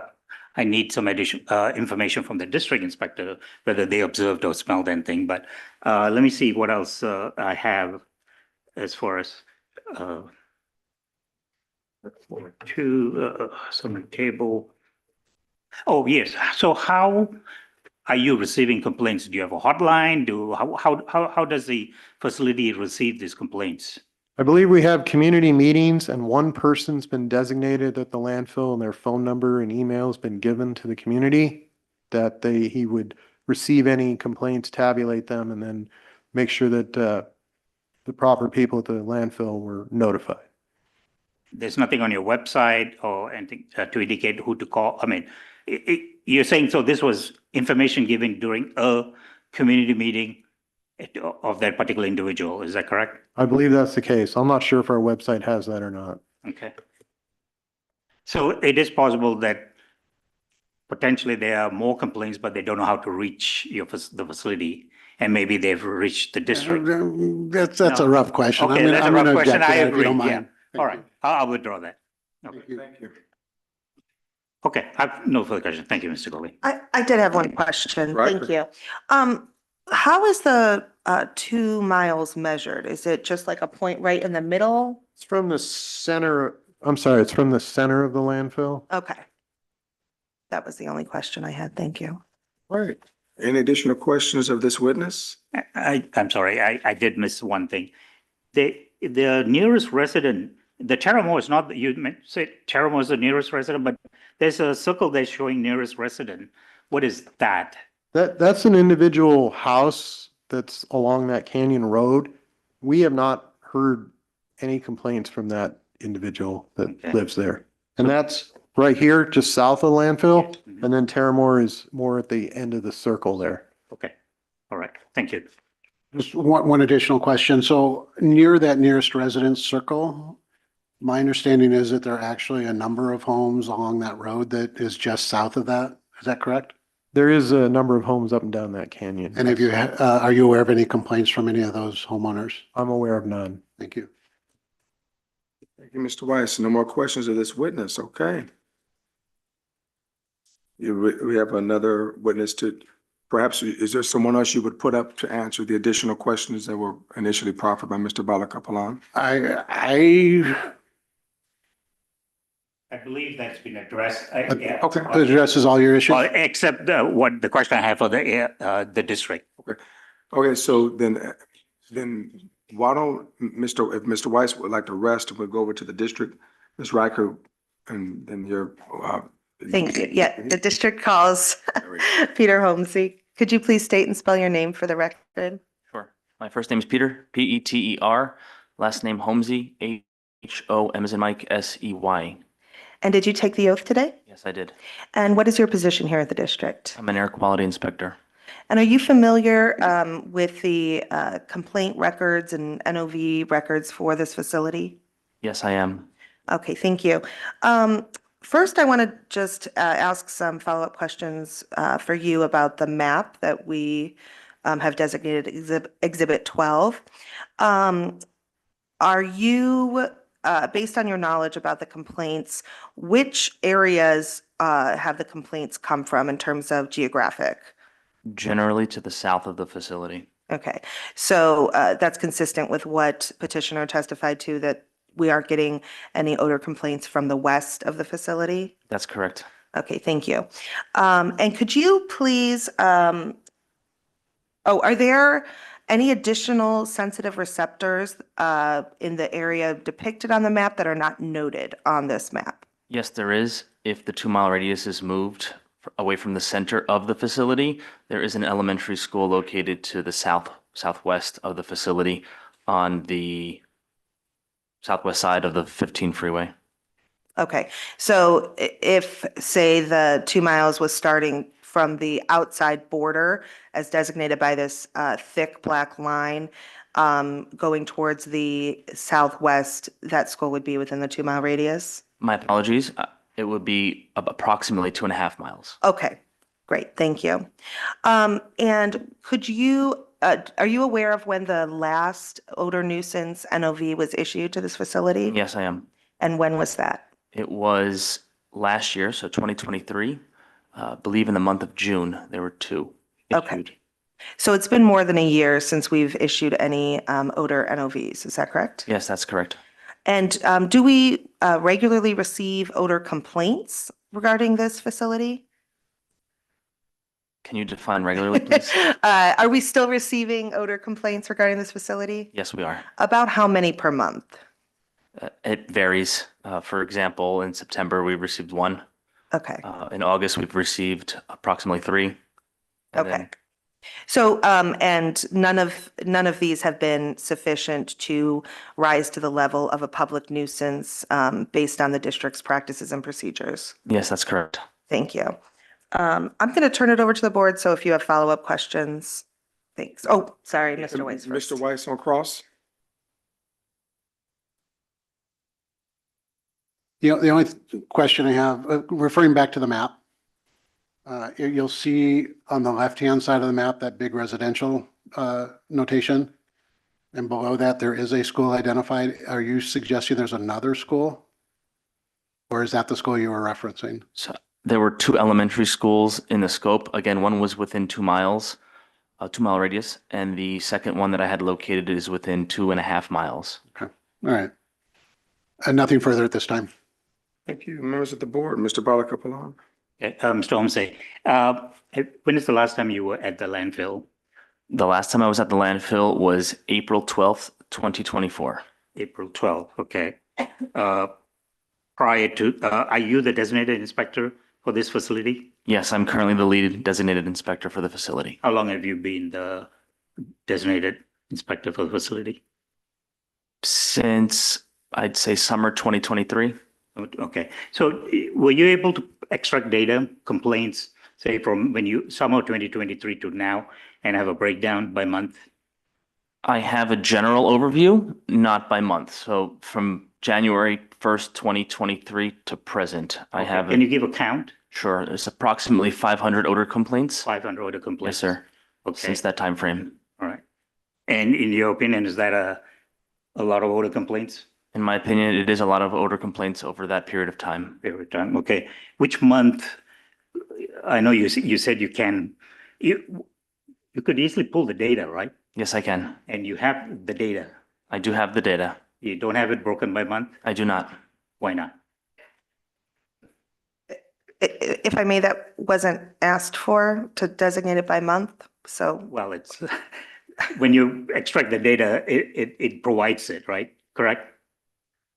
It does. It All right. it can You be don't have it. formatted to tabulate it. You get, because I've pulled data from, so you give the month and the date and all that, it's all provided. Okay, so 500 complaints since 2023 to date. When you were there in April, did you experience any odor yourself? Yes, multiple odors at the landfill. Were they the typical odors that you experienced at the landfill? And I'll explain those, the, trash odors or, green waste odors, or were they other type of odors due to the reaction? There were typical odors at the landfill, as one would obtain at a landfill in different areas of the landfill. In the area of concern, there was I recall a mildly sharp odor. So it was a normal odor, but with a slight distinction or a slight difference tone to the odor, very slight. On the scale that the AQMD uses, where would it rank? I don't recall the odor intensity, if you're speaking to the intensity of the odor. Right. I just recall that there was a distinct On April. tone to the odor that I detected in the area of concern. So has anybody else responded to odor complaints subsequent to April besides you? Yes, And have you reviewed the reports or looked at the reports? Or I have reviewed some of the reports, not all. and you know in general what's the nature of those odor complaints? The allegation is generally trash odors that are coming into the facility. Okay. Nothing on the distinct odor you mentioned? Not to my knowledge, no. Knowledge, okay. Have you inspected other landfills or? Yes, I have. Have you, and I don't know if it's appropriate, I was going to bring the landfill name. Object if you, Chiquita. Have you been to Chiquita landfill? Yes, I have. And have you experienced the reaction odors there at the landfill? I have detected those odors Those before, odors. yes, sir. So you're a good person to compare then. So you're saying are you testifying in April? You haven't been since April. In April, could you differentiate between the odors, and can you say their reaction coming from the reaction odors? Could you repeat the last part of the question, please? Since, in your opinion, when April, that's the last time you were there, and you mentioned that odor, and you have experienced the odors, which is distinct at Chiquita, which comes from the elevated temperature condition, and that's one of the symptoms that's been identified as the distinct odor. Did you experience the same intensity or type of odor at this landfill, Sobrante? Intensity, no. The same type of odor.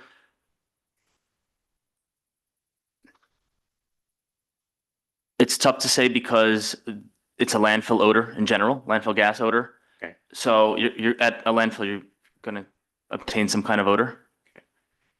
And to that effect. Since April, you have not inspected the facility? Physically, no. No.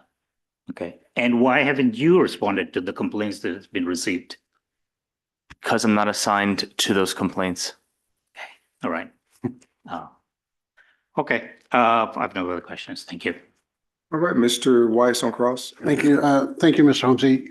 You mentioned, I think the number was 500 complaints. What was the date range? January 1st, 2023 to present. Doing quick math in my head, that's more than 500 days, probably about 560 days or so.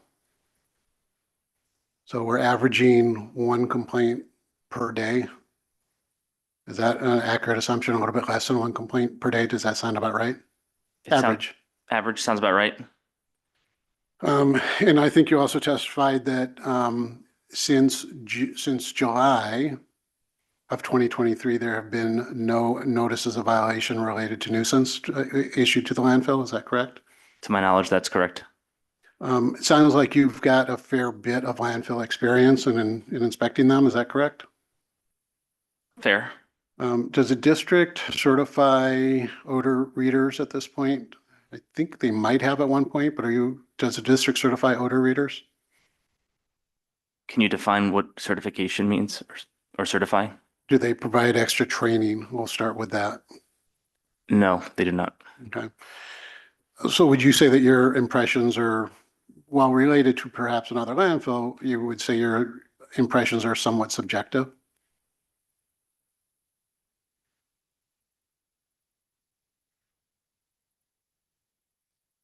I'll withdraw the question. That's okay. That's right. I could have sworn I turned that off. I turned it on earlier so that I could get your phone call. I'm sorry. Yeah, that was not an alarm. That's just the way my phone rings. I apologize. And I asked everybody else to make sure their phones were off, of course. What kind of facility is this again? This is a landfill. Are landfills inherently dirty, garbage-like facilities that have smells? They are odorous. Okay.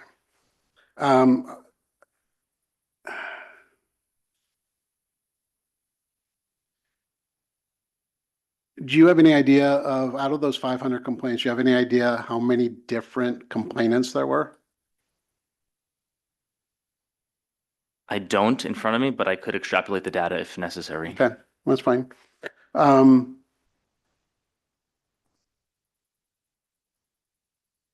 Were any of those complaints communicated to El Sobrante landfill?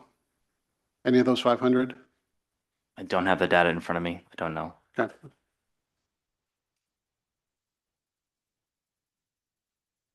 And in response to any of those 500 odor complaints, was after July, were there any NOVs issued? Just one more time for nuisance? After July 2023, there have been no public nuisance violations issued to the El Sobrante landfill. Which would mean that you were that the district was unable to substantiate those complaints with a reasonable number of people, correct? Objection. Could you restate the question? Sure. So hold on, so the objection is hereby sustained and he will indeed repeat. Thank you. No problem. Thank you. Out of all of the inspections that were conducted during that period, none of them, either the source of the odor couldn't be identified, true or false? True. And true or false, there were not sufficient number of complainants such that a notice of violation should have issued.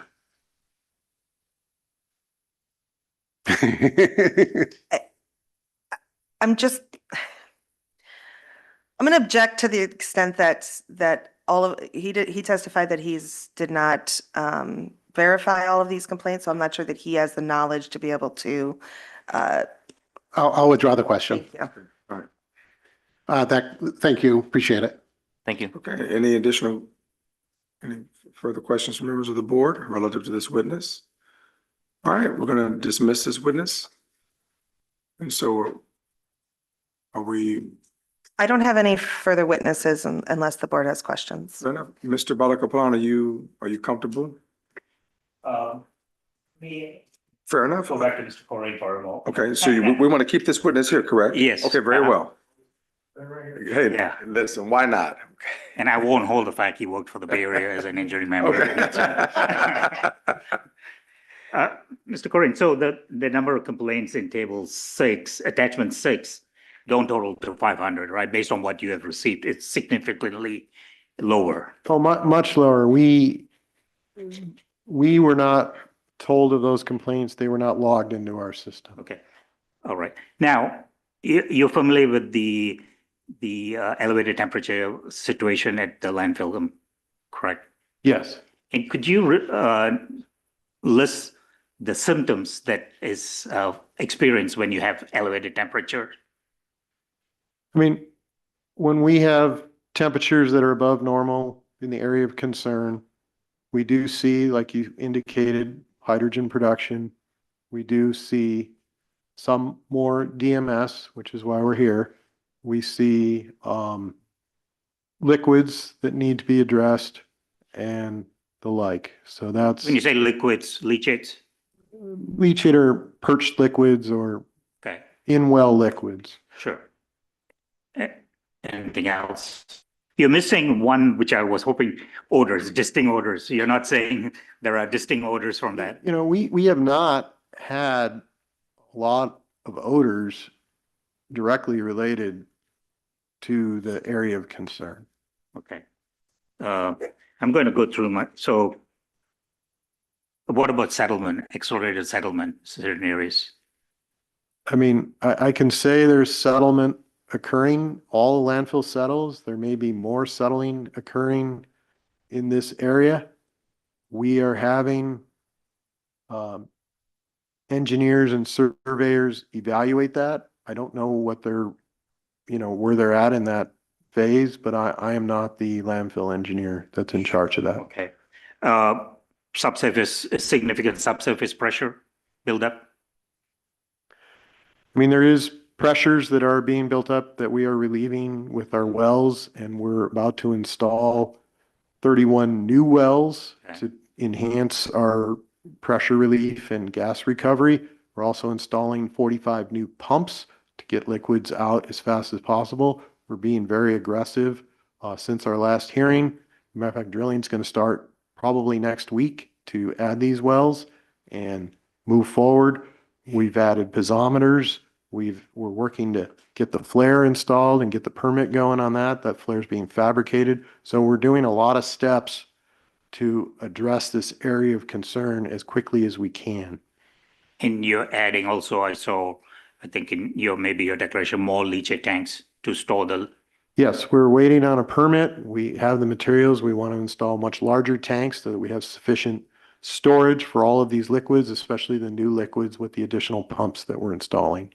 So all these elements, the symptoms are due to the elevated temperatures reaction that's occurring at the landfill, correct? I mean, it is all associated with this area of concern that.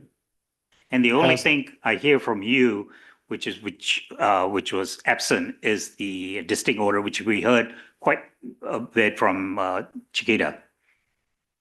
And can you explain why you are not experiencing distinct odors, either from leachate or from the chemical reaction at this area of reaction area? I mean, I have not been to Chiquita. I have not. Excuse me. I'm gonna hold on. I don't think any discussion about Chiquita is appropriate at That's this point. fine. I'll withdraw that. Okay. No, and you're most certainly sustained, and you're 100% correct. Okay. I have no further question. Thank you. All right. Thank you. All right. This witness is hereby dismissed, and we're going to move to closing. I appreciate that. I would normally go through a very long closing. We have in the materials that we've provided, I think I presented the evidence that the board needs to make the 6 findings. Again, it's what, noon already, noon 02. I understand we're going to lose a board member. I'm going to keep it short and just say it's very clear to me, based on the interim variance hearing and the findings and the decisions that were made there, the additional evidence and testimony that's been received today, it shouldn't be a heavy lift for this board to make the 6 findings, that the facility is out of compliance, that non-compliance is due to conditions beyond the petitioner's control. It'd be an unreasonable burden to not issue the variance. There would be no corresponding benefit if the variance is not issued. And as you can see from the literally 11 pages of conditions that the petitioner has agreed to with staff, that staff is going to be very closely watching what goes on at the landfill going forward. Again, I apologize for the length of the materials that we provided, but again, we wanted to be transparent. We wanted to be sure that we responded to the board's questions, which I think we did, maybe more so than the board would want in the future. We'll keep that in mind. But the underlying conditions, again, like we talked about in the interim, the underlying conditions that cause the DMS increase and the sulfur exceedances in the flare force system are beyond the petitioner's reasonable control because the actual causes are not understood, and that still remains the same, and that was identified in the minute order issued by your board. We are committed to continue investigating the causes and treatment potential for DMS to reduce those exceedances. At the same time, we have 5, I believe, outstanding permit applications with the district, and we're urging the district to move those permit applications forward so that we can start doing even more to control the emissions at the landfill. Again, we've got a very comprehensive set of variance conditions. I think they're just very comprehensive. It requires monitoring, it requires mitigation, it requires reporting.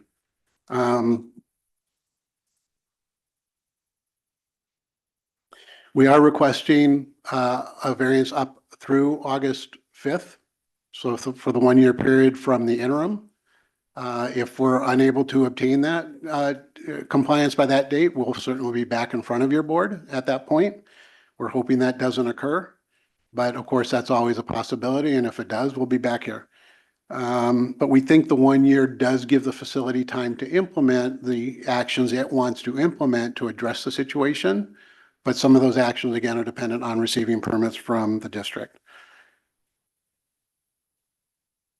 During the time frame, the facility is committed to complying with the conditions. We've been complying with the conditions. One of the tabs in the notebook does identify that we have been complying with the activities. This would be tab 3 in your notebook, that we have been complying with the conditions since the interim variance.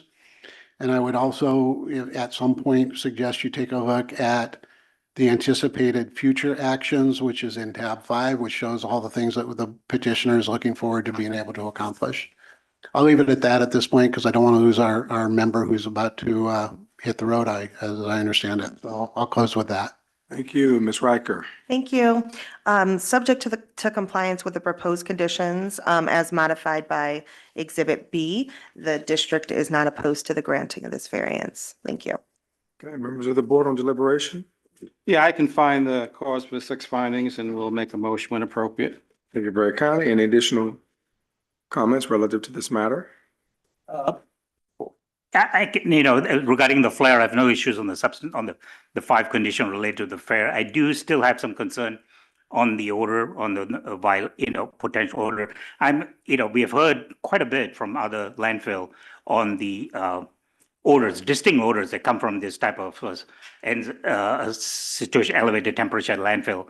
And I'm just surprised that there's no acknowledgement that there is, and there isn't any, at least I'm hearing there isn't any, which seems contrary to what we have heard or the evidence. Clearly you have very high DMS associated with that is also odor. So I am still concerned we don't have the data that the public records request. We did hear the testimony from the inspector on the count. It's 500 complaints. It's not minimal, even though we average over 500 days. So that's probably not a fair, you have to look at what month. He didn't have the data to see which direction the wind was blowing. So sometimes just because it's once a month, it doesn't, so we can just ignore, not be of concern. So I do have a concern on that. And I think the monitoring data that is and the testing is all mostly related to the flare, which rightfully so, but looking at the study, but there has been extensive conditions on the other landfill to do monitoring, perimeter monitoring, and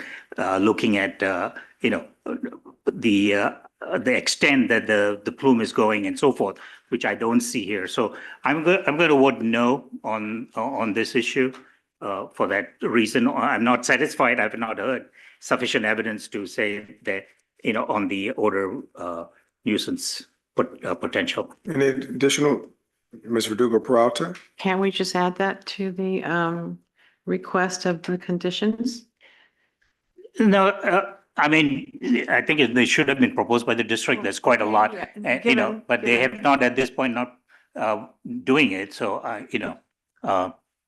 I don't see that there is any resistance to doing it. He just didn't do it. So I think that if we put that as part of the conditions. but that should I answer cannot the off the cuff come up with those conditions. You have to, prepare for it and come up with the conditions. So I cannot just say, okay, this, do that, and that would not be complete. So that's the only issue I have in, bringing up those additional condition, Okay, Mr. Pierman, you want to proffer the motion? All right, so in the matter of case number 51393, USA Waste of California, Inc., DBA El Sobrante Landfill, facility ID is 113674.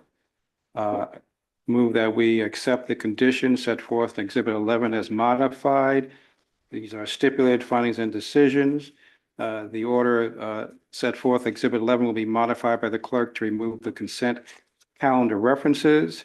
We're talking about the flare force system, the permit to construct, operate, RG 64402, and also condition 26 in particular. And that the information we received today, including the incorporation by reference of the prior interim variance hearing, show that there will be a violation of a district rule of 41701. That non-compliance is due to conditions beyond the petitioner's reasonable control. Requiring compliance would essentially be an unreasonable burden on curtail an essential public service, and that shutting down any operation would still not result in equivalent beneficial reduction air contaminants because of continuing DMS findings. And they've been in consideration of curtailing, but that again is described would not be appropriate here. They'll reduce excess emissions to the maximum extent feasible and will monitor and quantify the emission levels per the proposed order. Is there a second? Second.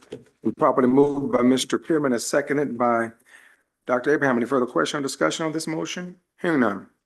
Dr. Abraham, how do you cast your vote? Aye. Ms. Verdugo Peralta? Aye. Mr. Palaka-Palan? no. Mr. Pierman? Aye.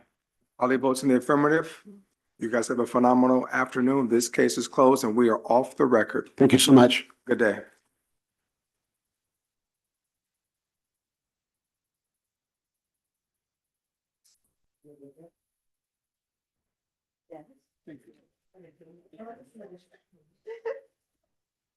It looks like you don't know what to say.